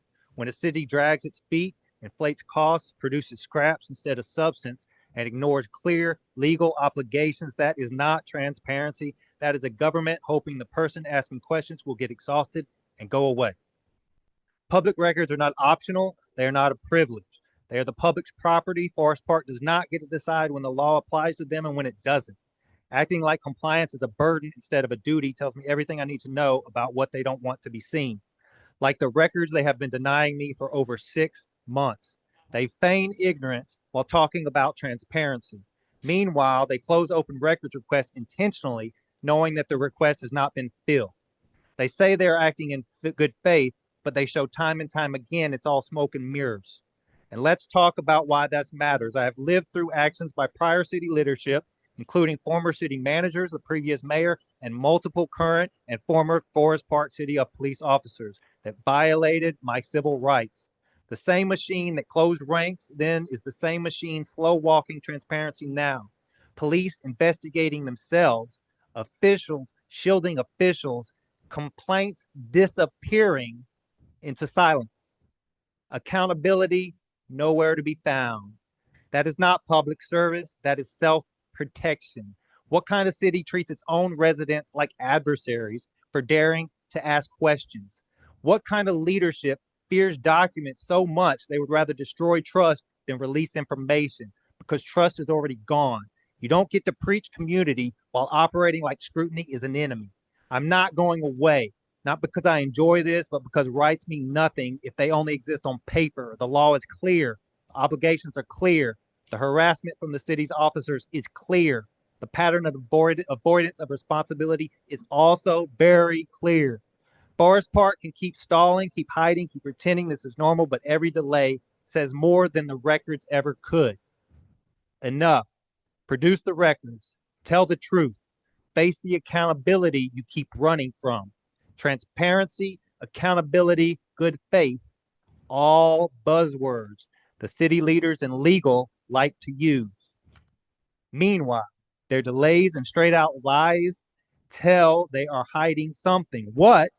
We may never find out because they all break the law to cover for one another. Y'all continue to be an embarrassment for the city. You should all be recalled.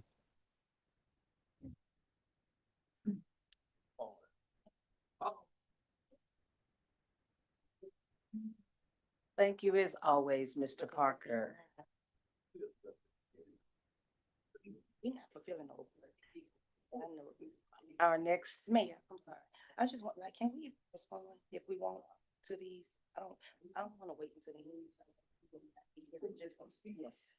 Okay, so I know Mr. Parker is gone, and I wish he would have stayed because I want us to get in the habit of responding and not just ignoring our residents, because at the end of the day, however you feel about someone personally, they're our bosses.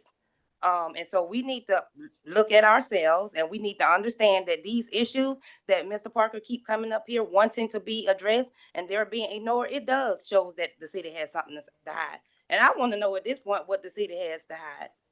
So we have open record requests. I had somebody to send me a message that they put in for open record request, and it's been well over the 10 days. Nobody is responding to them. You don't have the right to ignore our residents. You are here and you are working in our community, and if an open record, that's a violation of the Sunshine Law. These records have to be given if they are requested. Why aren't they being given? And so somebody needs, chief, maybe you, somebody need to be held accountable because it don't make sense. And it has been going on for a long time, but Zach Park is not the only one. So who is holding people accountable? That's the issue that I have. Is no reason we should be talking about the same thing, open record requests for years. And this man standing outside on the sidewalk because people in here that work for our city, this is our community. You don't have a right to ignore our residents. So do your job or find another one. Because at the end of the day, the city is going to be held responsible for that. And I'm tired of, like, we should be tired of talking about the same old thing, but yet we want to bicker back and forth and play politics with each other because people in their personal feelings. But we got residents like Mr. Parker that keep coming up here and you laugh at them, which is so disrespectful. And this is coming from some of our leaders. So disrespectful. This is our community. You just work here. So address the issues. So I would like a presentation, chief, from the staff of like, what does it entail? Because I know that's the city clerk's job, and currently we are gonna get a city clerk today, but this has been happening for a while, him coming up there. You want to see, like, what does it entail having a records request? How many do we get? Do we need to hire somebody for this job? Because I don't like being called, that we're hiding things. I don't think we're trying to hide anything. But I know that a lot of them do come in, maybe give some data so that people can see what the holdup is, because it's just looking like we're hiding it because we're not acknowledging him. And he does email us. So I do want to know, like, where's his stuff at? What is he requesting? Is it, just an update on that, chief. Yeah, and at this point, what I think needs to be done, just like the other presentations are done and brought to the city, let's show a record of the open record requests that are coming in. So if nobody's gonna hold them responsible, then we can hold people responsible, like, it's just not right. It's not right.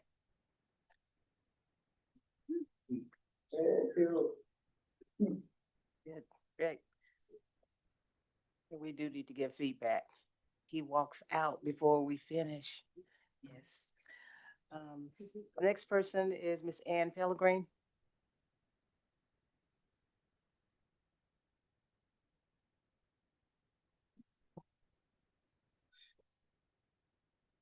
To that I say amen.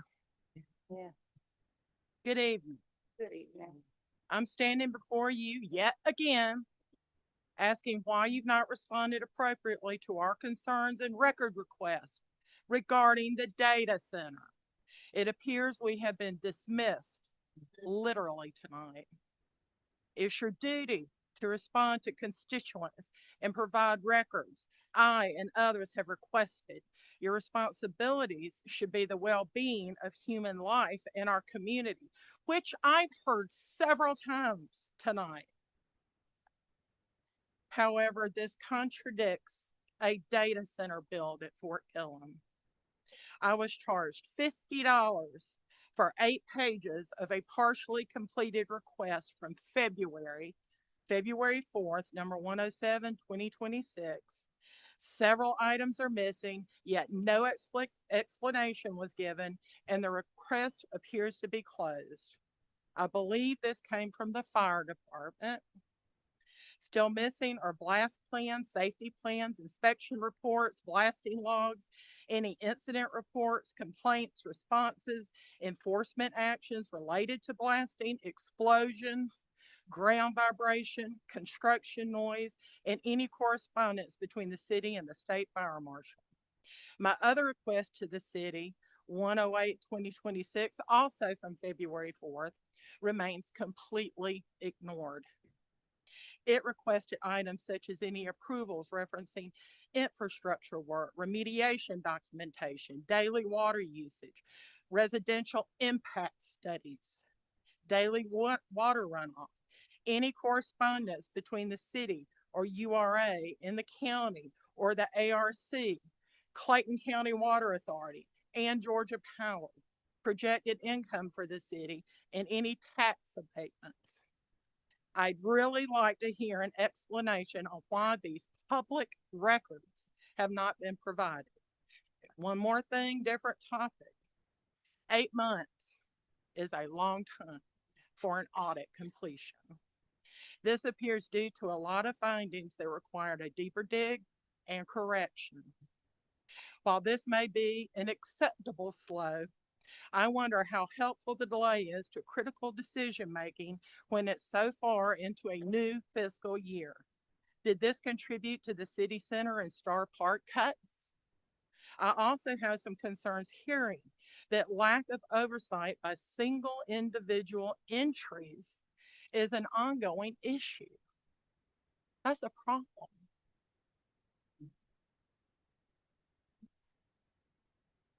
Thank you. Any comments? I'd just like to say thank you, and I apologize. I'm only one person. Again, we have to be accountable at the end of the day. So thank you, Ms. Pellegrini, for your comment. Okay. The next person is Mr. Clifford Pellegrini.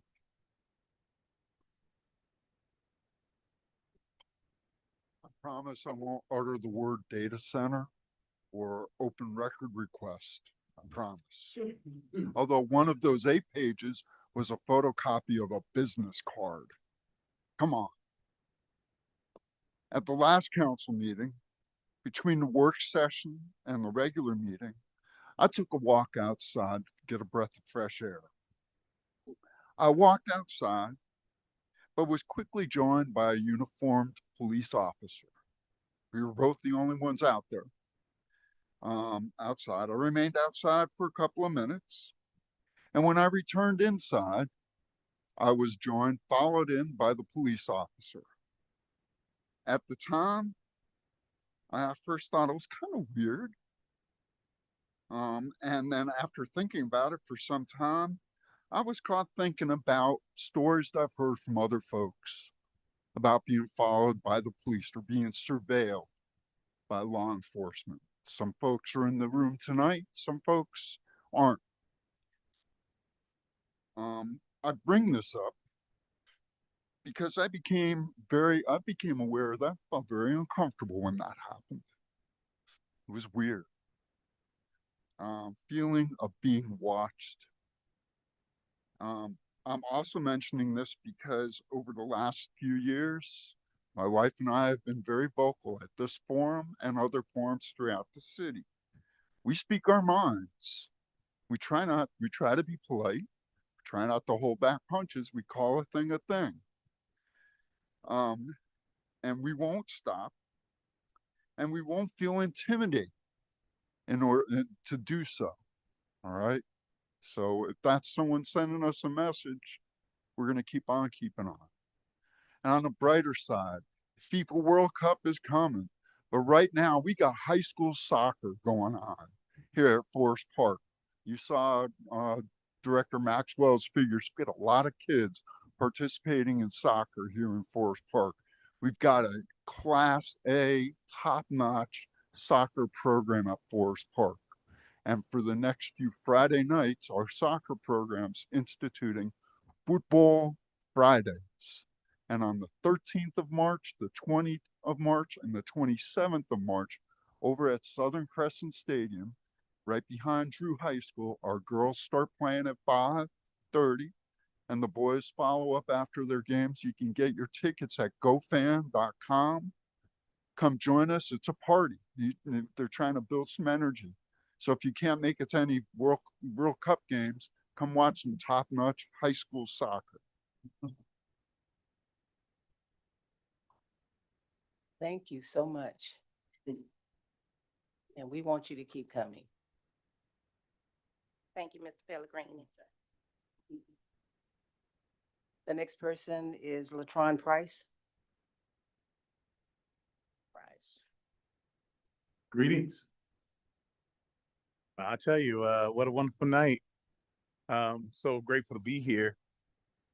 First of all, let me just acknowledge the state of our nation, that we are at a very pivotal point globally and that we are at war. And I want to be mindful that our communities need to protect themselves as well. And so I just put on the memory that we are conscious of our global affairs. They do impact our lives. First of all, I want to say, let me introduce myself. My name is Latron Price. I am working with Mayor Ellison and the transition team. I have the great honor of being the director of the team. And we have a number of different projects that we have been working with. We've worked with interim city council Clemens. We are working with also Mrs. Dolores Gunn and also Ms. Kimberly James. We have not gotten to you, yes, Mr. Gutierrez Hector, and also yet to Mr. Mears and Ms. Wells. But we are definitely coming to meet with you all. Some of the great things that we already seen, such as the grants that Mayor Ellison talked about this evening, in identifying resources throughout the state, throughout the nation, that we could bring to Forest Park. That's additional funding and also contacts that would look to help bring Forest Park to the 21st century as a major intersection nearest our Hartsfield-Jackson International Airport. There are some other things that we've gotten to. Just want to quickly give an update on that. We've had an opportunity to meet with Public Works and the team over at Public Works. We are giving a assessment of what that is, and we're going to present that as part of the 100-day plan with the mayor and the team. And then we also are looking at other departments where we can give assessments in council. Other than that, I would like to say thank you all for your wonderful attendance. I'm so glad that the city participates. This is this is collective unities, I would say. And other than that, you all have a wonderful evening. Thank you. Thank you. Moving on to the city manager's report. Greetings, Madam Mayor, members of council. Thank you for the opportunity to provide the city manager's report this evening. I would first like to begin with two brief but important good news update that reflect the strength of our leadership team and the progress occurring across the organizations. First, I would like to acknowledge I am proud to formally recognize Captain Sam Batten in his assignment as Fire Marshal for the City of Forest Park. Captain Batten brings 29 years of dedicated service to this community with over 20 years of specialized experience within the Fire Marshal's office. His leadership, technical expertise, and institutional knowledge continue to strengthen our prevention, inspection, and life safety efforts citywide. So I am confident that under his leadership, Captain Batten, want to come stand up? The Fire Marshal's office will continue to uphold the highest standards of public safety and compliance. So congratulations to Captain Batten on his appointment to Fire Marshal. Thank you, Captain Batten. Director Dennis. Good afternoon, Mayor and Council, Interim City Manager Clemens. I am before you to share with you that Sharice Clay in our Office of Economic Development has been selected for the Clayton County CTP Community Council Committee. I'm super proud of her and this appointment as part of its work. The Community Council Committee plays an important role in shaping the future of transportation in the county by providing community-focused feedback at key milestones of the comprehensive transportation plan, safety action plan, and trails plan. The committee also offers insight on transportation needs related to roadways, transit, active transportation, and ADA accessibility. It also helps identify focus group opportunities, outreach locations, and engagement strategies, and reviews draft recommendations and prioritization to ensure community voices are reflected in decision making.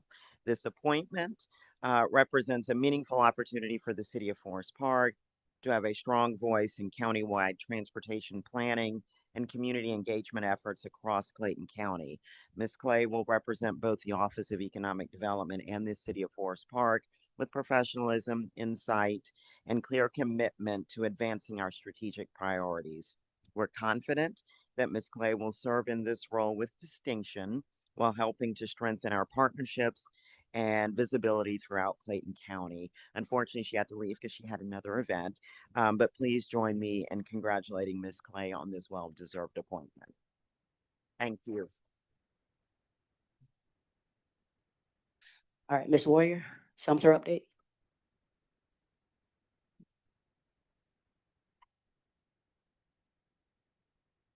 Good evening, Mayor, Council, and our interim city manager. It is certainly my pleasure to serve as our integration executive to facilitate the executive search process for the placement of a permanent city manager.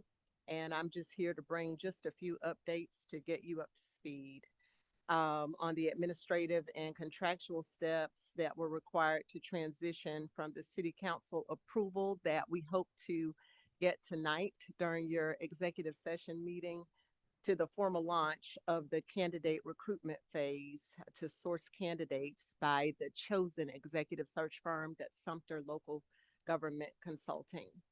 To date, we have completed a legal review of the executive search agreement to ensure the contract is legally sound. We have executed an award letter with the notice to proceed back on December 19th of last year, following the approval of the governing body back on December 15th, ensuring that all necessary accounting and purchase order formalities were complete. We continued on with a kickoff meeting that was held with Sumter Local Government Consulting in order to ensure that all of the expectations of the agreement would align on all necessary and pertinent items required to transfer data and to build a candidate profile for this candidate. We have provided resources working in tandem with the Human Resources Director, along with procurement to ensure that job descriptions, organizational charts, compensation data, and city profile content to support the compilation of a candidate profile would be used as a recruitment package. And so all of that is complete. And so now to continue with this search process, we expect to meet the goal of the first review of candidates by Sumter on March 13th, following a timeline that we expect to execute, beginning with the release of that recruitment profile, again, following executive session approval tonight to launch the search to Sumter this week. And what will follow from that point would be the candidate recruitment to include initial resume reviews, a semi-finalist identification of 10 to 12 candidates for review, to be followed by the presentation of candidates, including a semi-finalist summary report of 3 to 5 finalists, to be followed by candidate interviews with the governing body. And that follows final selection and appointment, final vote and appointment, and then a press release of a permanent city manager. We expect to launch again all of that as early as midweek this week, and then proceed with the presentation of semifinalists in 6 weeks and a finalist in 8 weeks. Are there any questions? Thank you. You're welcome. Ms. Warrior. Madam Mayor, Council, that concludes the city manager's report.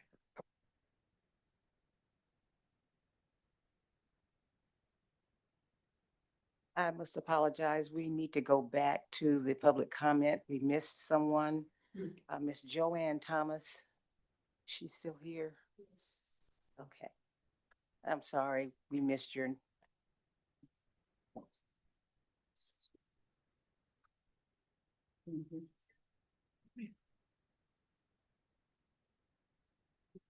Thank you.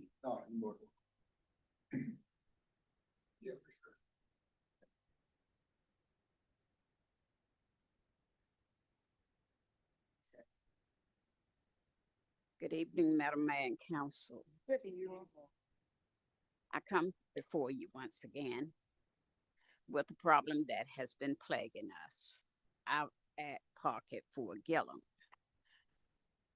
It have gotten worse since the digging, the blasting, and everything else. First of all, I'm disappointed in Forest Park City Council because you threw us to the wolves. Even if you you hire a nanny for a period of probation time, you look to see what is going on and how that nanny is doing. First Park City Council, URA have not done that. I speak about URA. This is nothing I have not told. IT assessment. I have surgery, first one on Friday. I'll be down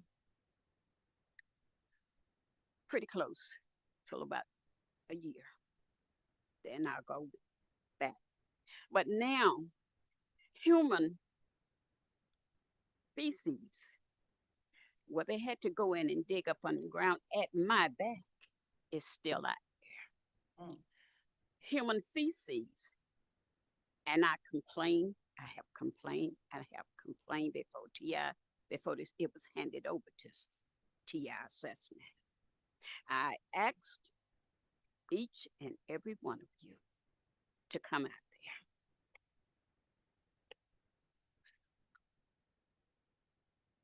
there. This is beginning to be, no, it have gotten to be a community health problem. Our breathing,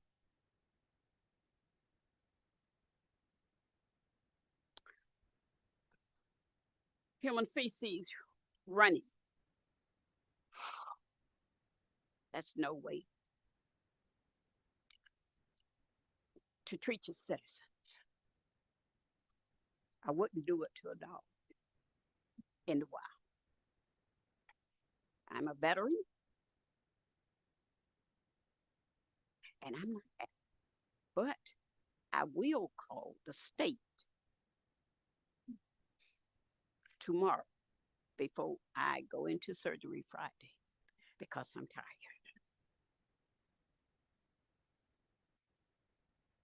I have a lung problem, as I told the previous mayor. You know I'm not going to get well.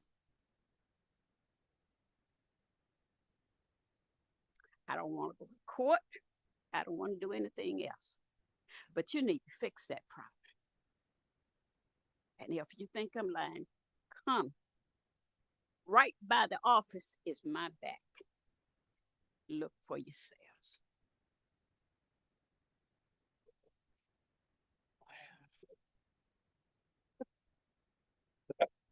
Well, thank you for those comments, Mr. Thomas. We will get over there. What's your apartment? It says A. Is it another number that goes with it? Ma'am. Your apartment number, you said A, which? A, left that circle. 1A? Left that circle. Stay where it is up.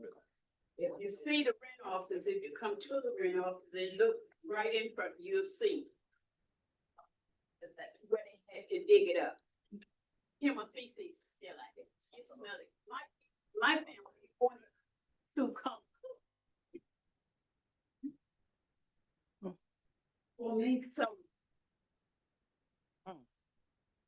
Okay. So even though I have a caregiver, when I get where I can try to do myself,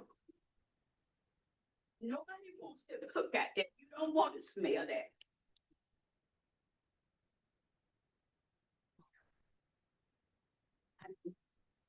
I allow TI to come inside. They are doing what their work called me to. I'm so disappointed. And you all want people to move to this city, but look how you doing your citizens.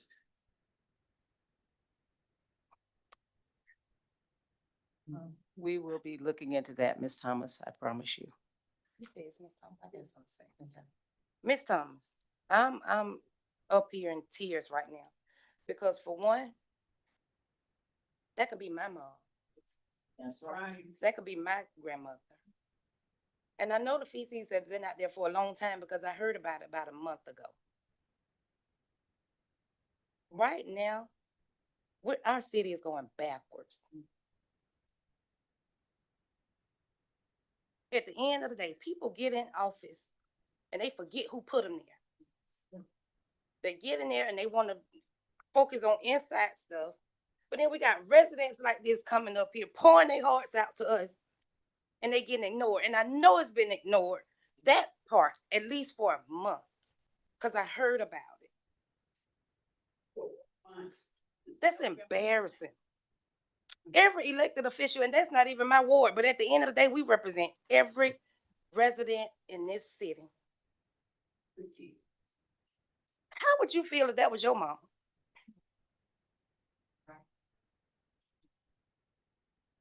And it ain't just on one person, but at the end of the day, accountability is everything. And people around here don't believe in accountability. They want to brush it off on the next person. Or just not do nothing at all. And that's not okay. And I said that I was going to be a changed person, like I'm trying. I'm not going to be so, everybody want to look at me like I'm the mad Black woman. But this type of stuff make you mad. And y'all expect people to sit back and be quiet and play this political game when there's people out here that's hurting. People's livelihoods that y'all want to play with because y'all feel some type of way personally. Well, we got employees and residents that's really hurting. Do something about it. Like, why are we here as elected officials if you just want to sit back and bicker with each other and worry about who like who and who we gonna put on administrative leave for nothing? Y'all want to go back and forth about that when we got residents that's suffering, employees that's suffering because people want to get in their personal feelings. And I ain't just nobody that moved to the city of Forest Park. I'm from Forest Park. I grew up here. So I'm a little more passionate than some of these other people. I ain't turning my back on my community because my community ain't turned its back on me. Do something. It's more to being an elected official than getting up here and putting on a suit jacket and getting involved in certain stuff that y'all don't want other people to get involved in. I'm tired of it. I ain't being quiet no more. I ain't trying to please nobody else but the residents of Forest Park and our employees that suffer every day because don't nobody want to be held accountable for nothing. I'm not doing it. And Ms. Thomas, I'm so sorry that you're having to deal with it. Because they can have company over to their house. They can cook in their backyard. I can too. But you can't, and that's a problem. So Forest Park, as a governing body, and I'm talking to the governing body and whoever this company is that's in charge of that, who's holding these people accountable? We pay these people, and I'm going to use Forest Parkway, for instance, almost $500,000 to do Forest Parkway landscaping. What it look like? What does it look like? Somebody pocketing money somewhere. No accountability. People just go along to get along because they want to be like, I don't care nothing about it. Everybody got to be held accountable. These people didn't put us in here for let this person be a voice. Oh, I'm sending this email on certain person's behalf because they can't speak up. You represent the people of Forest Park, and if you don't want to do that the right way, go somewhere else. Go to where you came from because the people that are from here and they grew up here, we care. And I am so sorry, Ms. Thomas.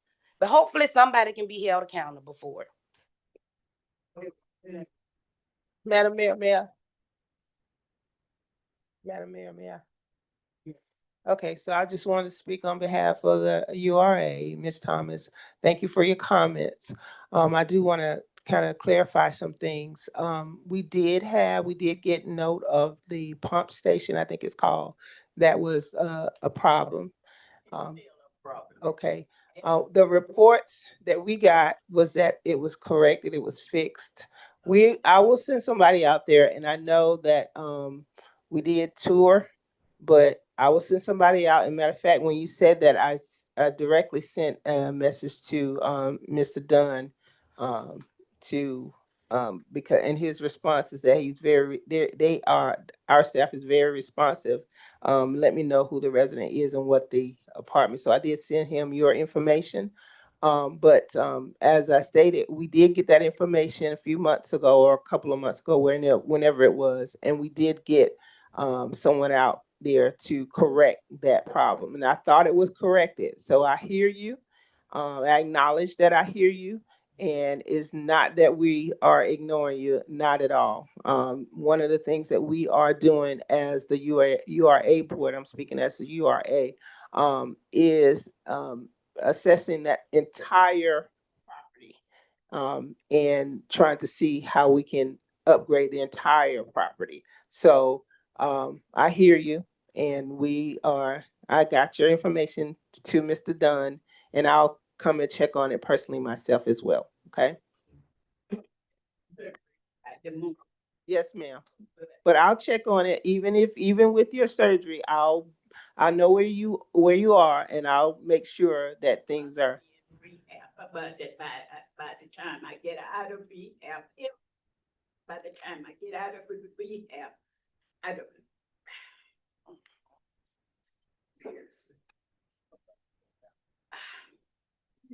This needs to be fixed. Yes, ma'am, I hear you. Relax.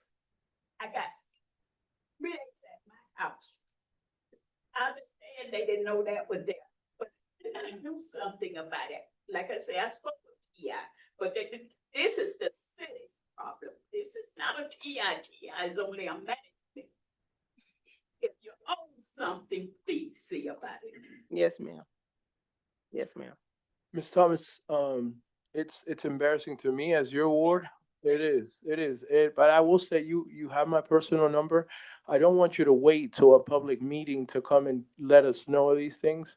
I know you said you reached out to some of us. I'm gonna be honest with you, I don't have anything from you, but I don't want you to ever wait this long for something like this, because I'll go scoop it myself. I'm gonna be honest. I don't want you out there smelling human feces or none of that. Nobody deserves that, especially one of our legacy residents. So Councilwoman James says she reached out to the people that are supposed to fix this, and we're gonna get it done this week. Okay, so I hope your surgery goes well. And regardless if you're there or not, we're gonna get this fixed. Okay.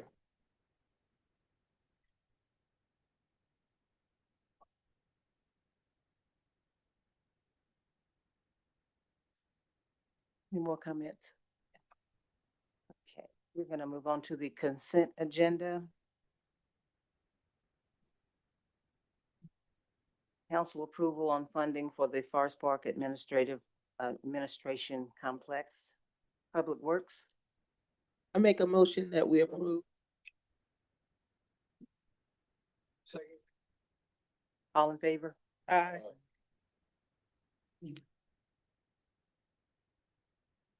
No old business. And the new business, these next two items are actually a public hearing. So we are asking for a motion to recess the regular session and go into public hearing. So moved. A second. The first item is council approval on All in case. favor? All in favor? Aye. Yes, thank you. Council approval on case number RZ 2026-01, rezoning request for 5002 Park Avenue. Planning and Community Development. We have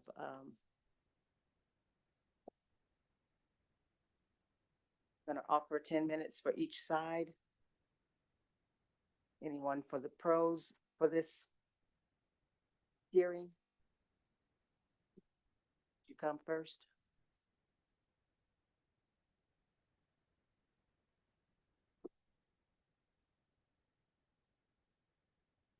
Do you have a representative, director?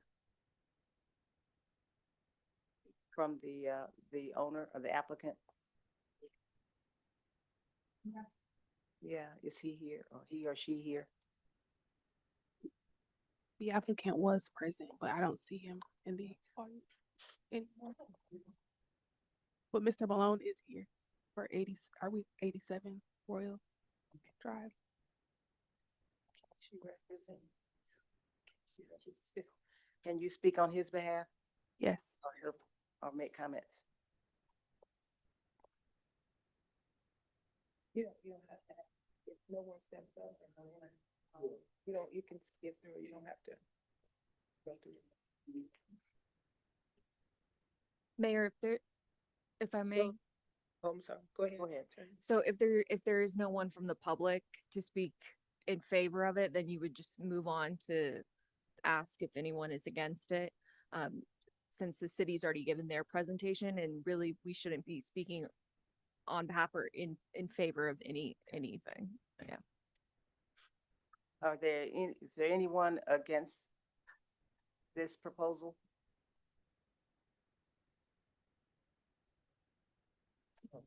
I'd like a motion to vote.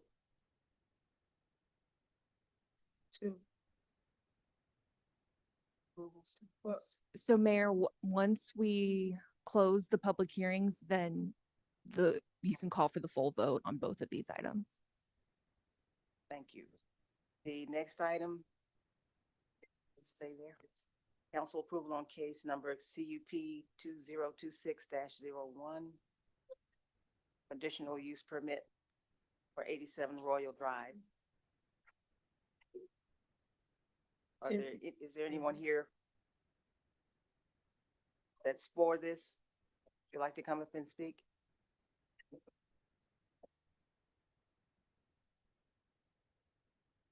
How y'all doing? Doing great. Good. You have any questions or? You can just speak for. It's a heavy and just to break down real quick. It's a towing and recovery company. The property right now is in a heavy industrial zone, and apparently, according to my broker, there was some recent ordinance changes, and I need a special use permit. Even though it's acceptable in light industrial, but I need to get a special one for this specific industry in heavy industrial.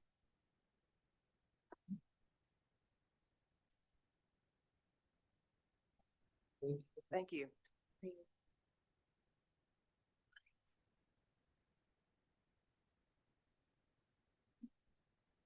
Are there any persons against this particular case?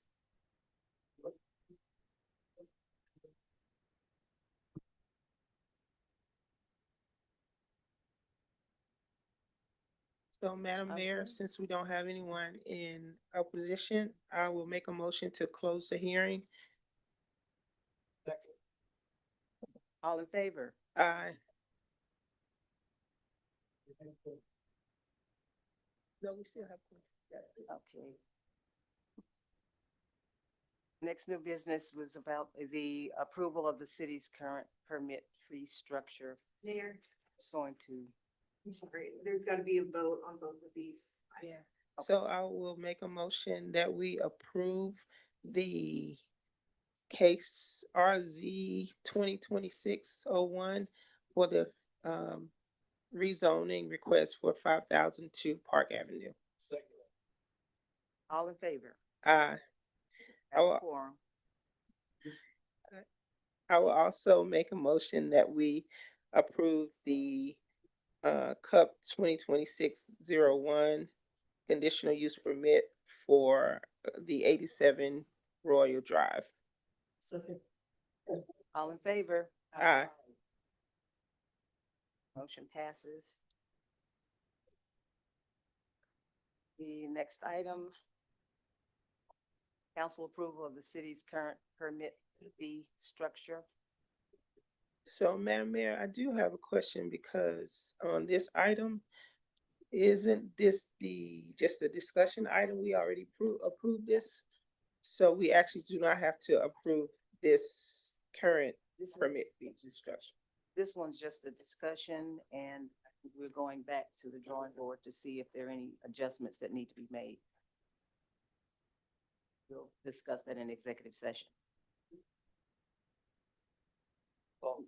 In Next item, council approval to authorize submission of FY 2027 congressionally directed spending application and acceptance of award. This is the one under Public Works. So, Madam Mayor, I make a motion that we approve the submission. All in favor? Aye. Next item. The motion passes. Next item is council approval to authorize the submission of the FY 2027 congressionally directed spending application and acceptance of award for the youth development. Oh, for the youth development. Okay, you confused me there. Yes, ma'am. Yes. No. So I'll make a motion that we approve the submission for the youth submission.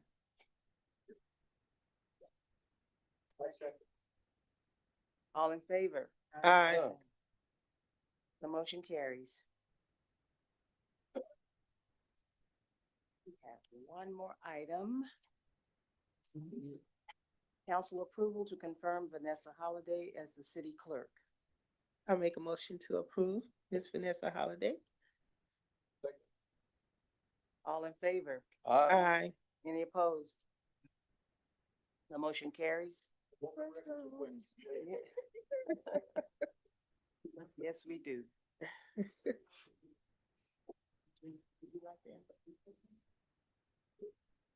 Yeah, Miss Holiday. Miss Holliday, come on up to the. You stand up because these people are going to be sending you a whole bunch of open requests.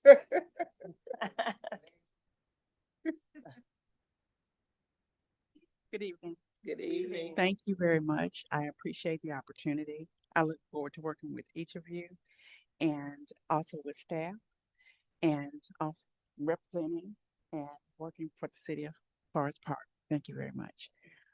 One more thing, I take open records very seriously. And one of the things that I think that we want to look at is your records structure because they can't produce what they don't have. So we need to start there. But thank you very much for the opportunity. I appreciate the appointment.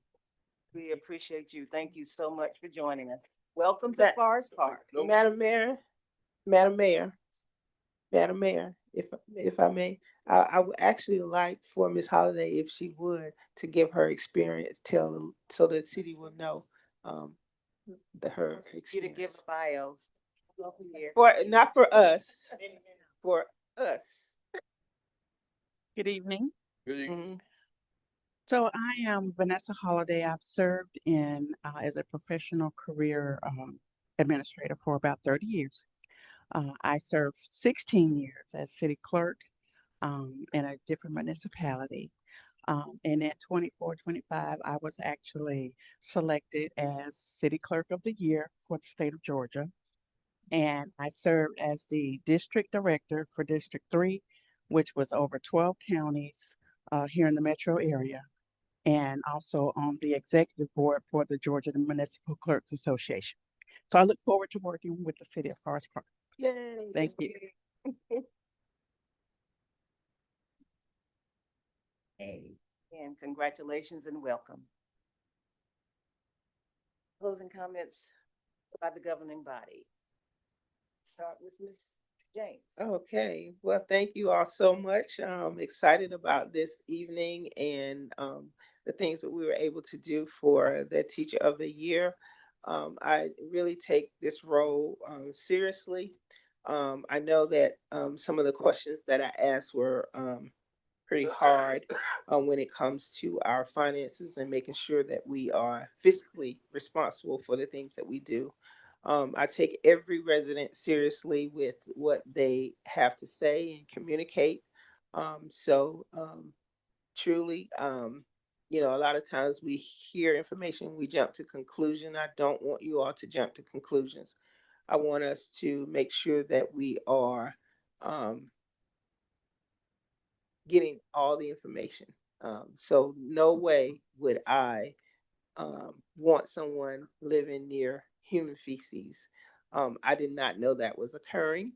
I know that there was an issue that we addressed, that we thought we addressed, and even went by and looked at it and all of that. So, but there's always room for improvement.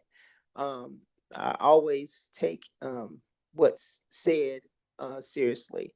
And I will say, I'm really grateful for Miss Holiday that's coming on board with the experience that she has to get us to where we need to be, so that we won't continue to get those complaints about things that we don't have and that we can't produce for people. So I'm just excited about how we're moving forward, and thank you all so much.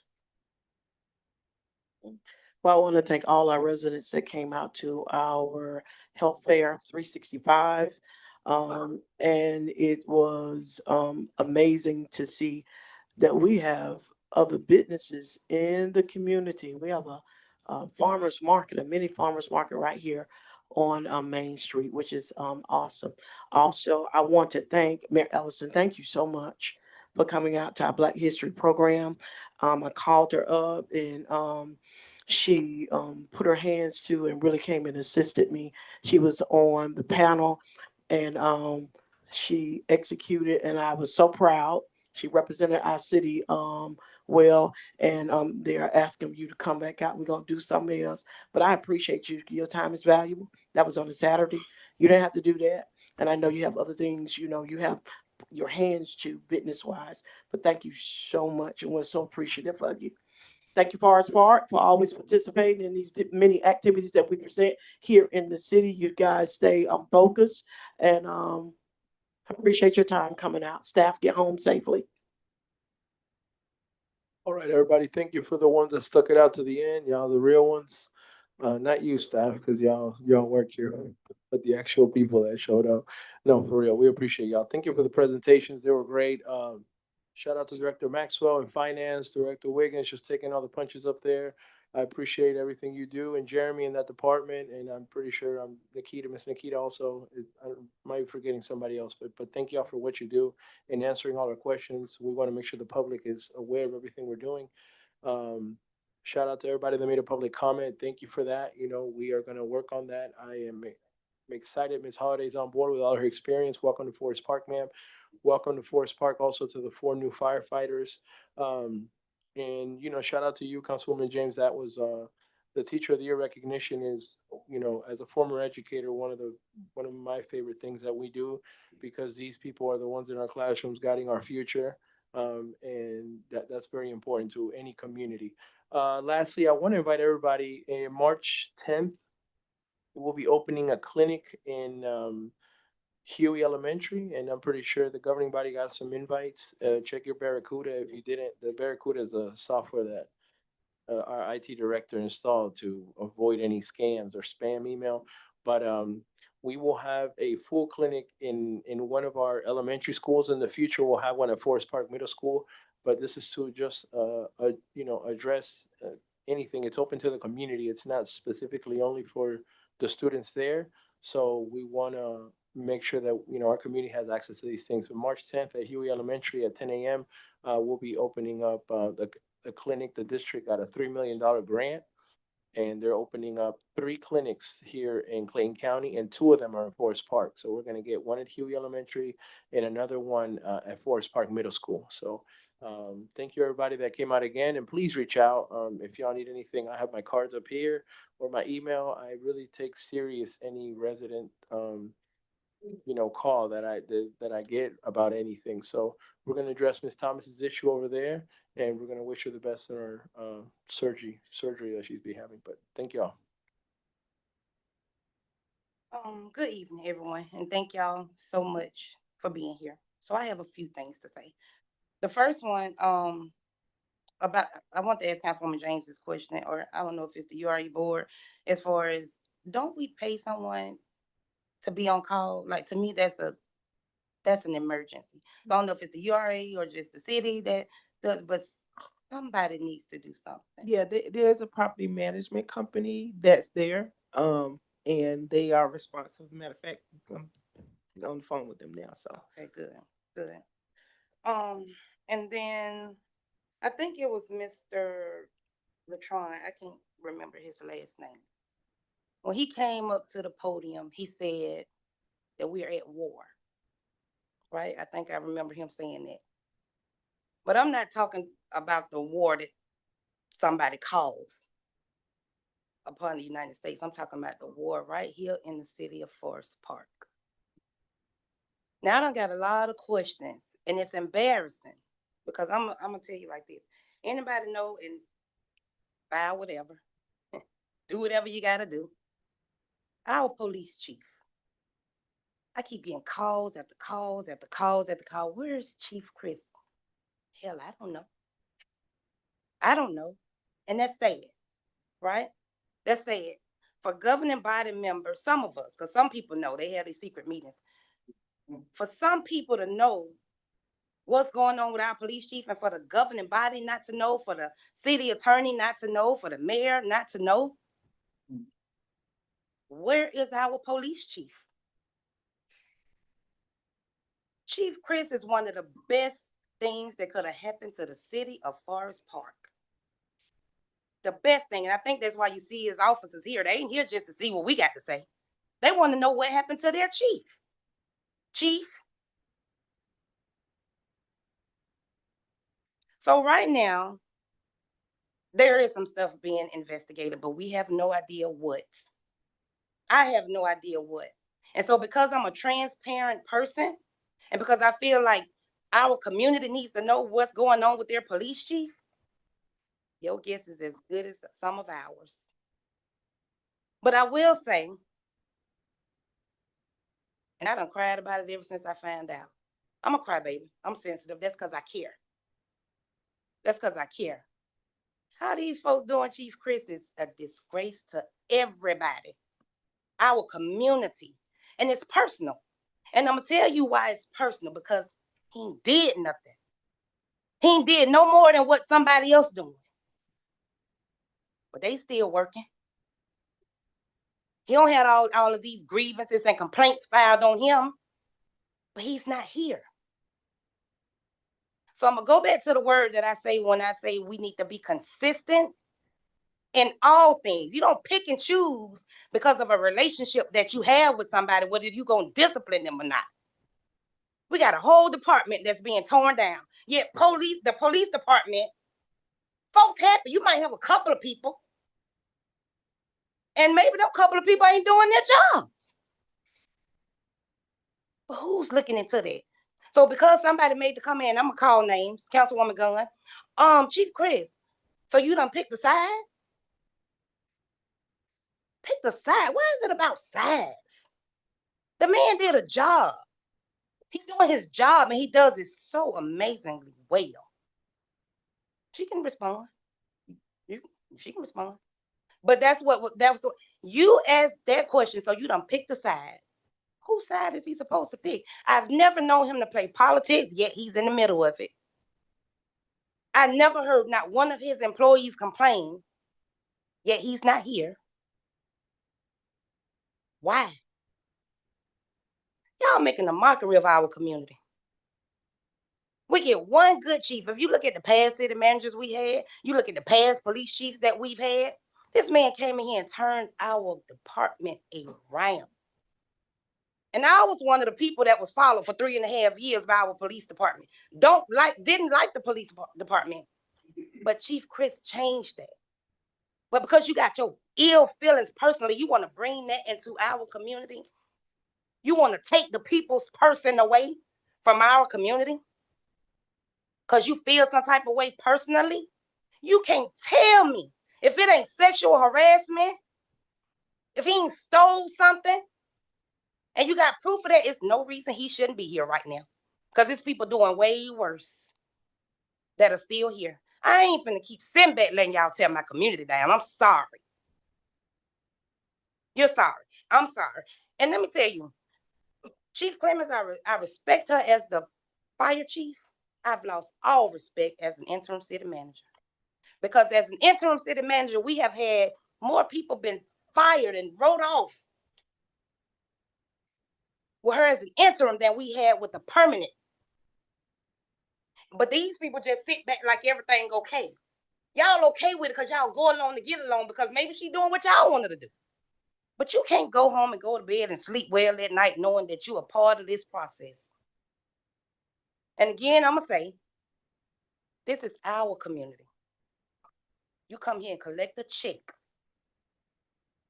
Stop tearing our community down and go to your community. Go where you live and do some of the stuff. Would you go to Florida? Would y'all go to Florida and do some of the stuff that y'all doing right here in Forest Park? No. I'm going to speak up when don't nobody else speak up. And I don't mind being on the island by myself. I ain't sitting back letting y'all turn this city upside down. We are going backwards. And it's embarrassing. It's so embarrassing. So people can say what they want to say because I'm going to say what I want to say. And honestly, I don't even care how nobody feels because it's no way that the council should get word that our police chief is on administrative leave and we can't tell you why. Make it make sense. Metro Carter, did you know about it before it happened? Mayor, did you know about it before it happened? Councilman Gutierrez, did you know before it happened? That don't bother me, Chief. I ain't even doing none of that. That don't even bother me. I want you to. I please.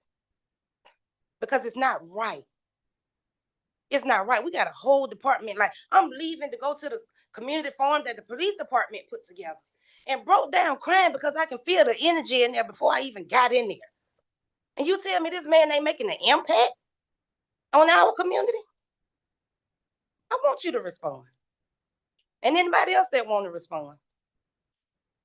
These officers ain't sitting here for nothing. These officers ain't sitting here for nothing. Again, they're hurting. I pulled up to that building, I felt like I was mourning. I ain't never felt like that about no employee. This man changed our community, changed that department, and people can have faith in the department now. But everybody just gonna sit back and let this take place. And then I can speak on it because now it's open record because an email was sent out to all of the department that said an investigation was going on. But I thought when there's an investigation going on, you can't talk about it. So was that to get people to come in because y'all didn't have nothing? To try to get to see if people had something? What was the purpose of the email going out to all of his employees? And this, I got it. Because they want to know the same thing. What we getting this email for? You ain't telling us nothing else. And that didn't come from you. Okay. That email didn't come from you. But why are we getting this email and nobody knows why? Like the directors, the city manager, the interim city manager works at the pleasure of the mayor and the council. Yeah, nobody knew. That's not okay. I believe in transparency. I believe in holding people accountable. I don't care how people feel about me personally. I ain't here to be like person. I done said that 1,000 times. I said I was going to sit back and be quiet and just be easy. But when stuff like this, how do you expect people to be quiet and just go along when y'all keep tearing down our city? Keep tearing down our city. Everybody done hired somebody that they want to hire, job not even posted. Next thing you know, you see new employees. Where they come from? Ain't nobody being held accountable for that. Somebody want to make a promotion in their department, y'all got a problem with it. They have the same right to do whatever they want to do as far as hiring and promotion, just like any other department. And then when I get the call, no disrespect, Chief, that's my brother. That's my brother. How do you treat an enemy? Y'all have a good night. That's hard to come behind. Yeah, I need a break. But anyway, I want to thank everybody for coming, the teachers and all that got the recognition. but I wanted to talk to Pellegrini about the policing that we have in this area that's supposed to protect this compound. I've been here about 70 years, and I've seen a lot changes. These policemen go outside for your protection to make sure that you can come back inside. I don't know if Councilman James remembered, we had a short meeting. We was parked over here. There was two younger men approached me and wanted to know, was that my red truck? Sit around out here. I said, yes, sir, that's my red truck. Oh, we gonna whoop your ass for my red truck? No, you rode by our house in that red truck. Somebody told us it was you, and we're gonna come up here and take care of you. There wasn't a police out there. James walked up. He could have got ugly, because if I got in my truck, they don't have to call us something. Because my baby was in there. But don't ever feel like you're being, as far as I can tell, being watched when you're escorted out or somebody comes out there to check on you, because people, y'all need to realize that Forest Park is changing, and I've been here since I was a boy. If y'all walk around with your head in the clouds and think the police is your enemy, better think again, because you're gonna want them someday when you don't least expect it. So you better thank them when you see them, because you're gonna need them when you get it. Thank you. All right, thank you, Madam Mayor, Council. One of the things that I want to strongly communicate is that I've always been an ethical, professional member of any organization I've ever worked with. I only do things based on policy, procedure, and protocols. And now per the charter. I don't make decisions haphazardly.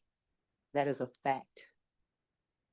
And one thing about leadership, and I'll continue to repeat this, decision-making is not always popular. Decision-making is not always about relationships. Additionally, my job is to operate within the policy, is to operate within the charter.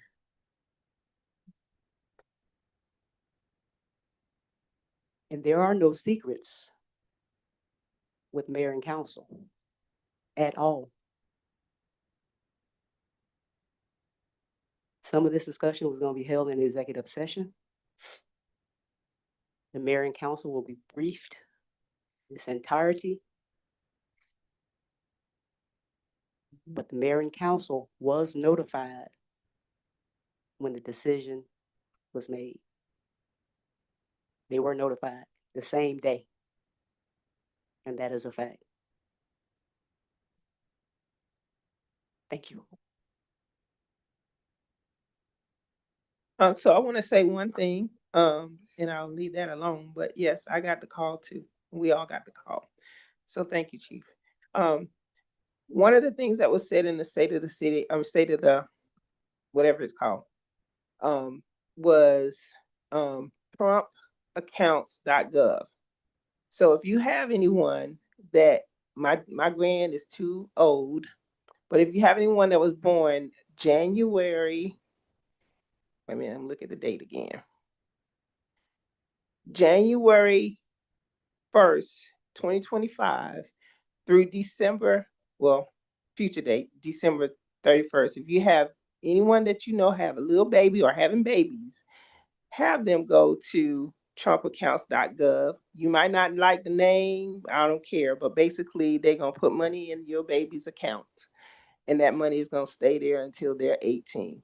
And you can actually put up to $5,000 a year if you want into that account. But this is something that I think is a good thing. So they're gonna get $1,000 every American child born between January 1, 2025 and December 31st, 2028. The account is fully in your child's name, and you are the sole and you are the sole custody until they turn 18. No contributions is necessary, but you can deposit up to $5,000 per year to maximize your growth. So I encourage you all. A lot of times we get left out because we don't participate. Don't let our kids get left out. Make sure you, if anybody that you know, make sure you have them go and register.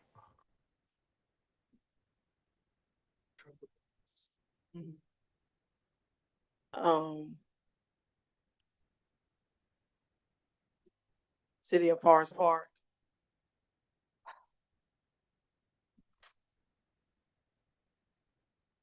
Try a spirit by a spirit.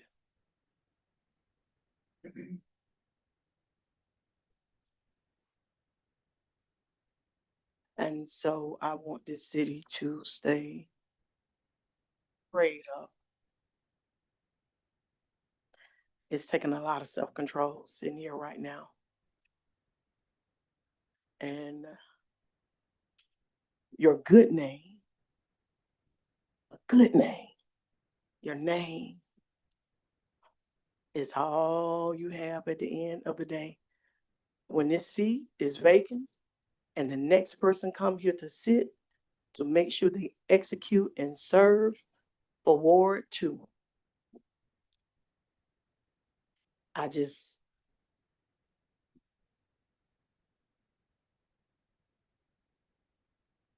You guys continue to pray. Prayer is what needed right now. And I pray that God reveal all truths,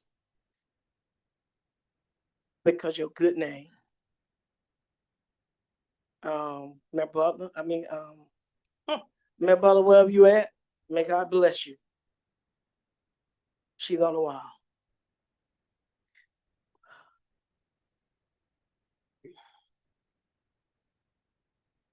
Executive session. Second. Okay, I think that's the closing remarks for the governing body. Guys, we're going to, if there's a motion to enter an executive session for the purpose of personnel, litigation, and real estate. All in favor? Yes. Okay, all in favor? Aye. Yeah.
Work on it.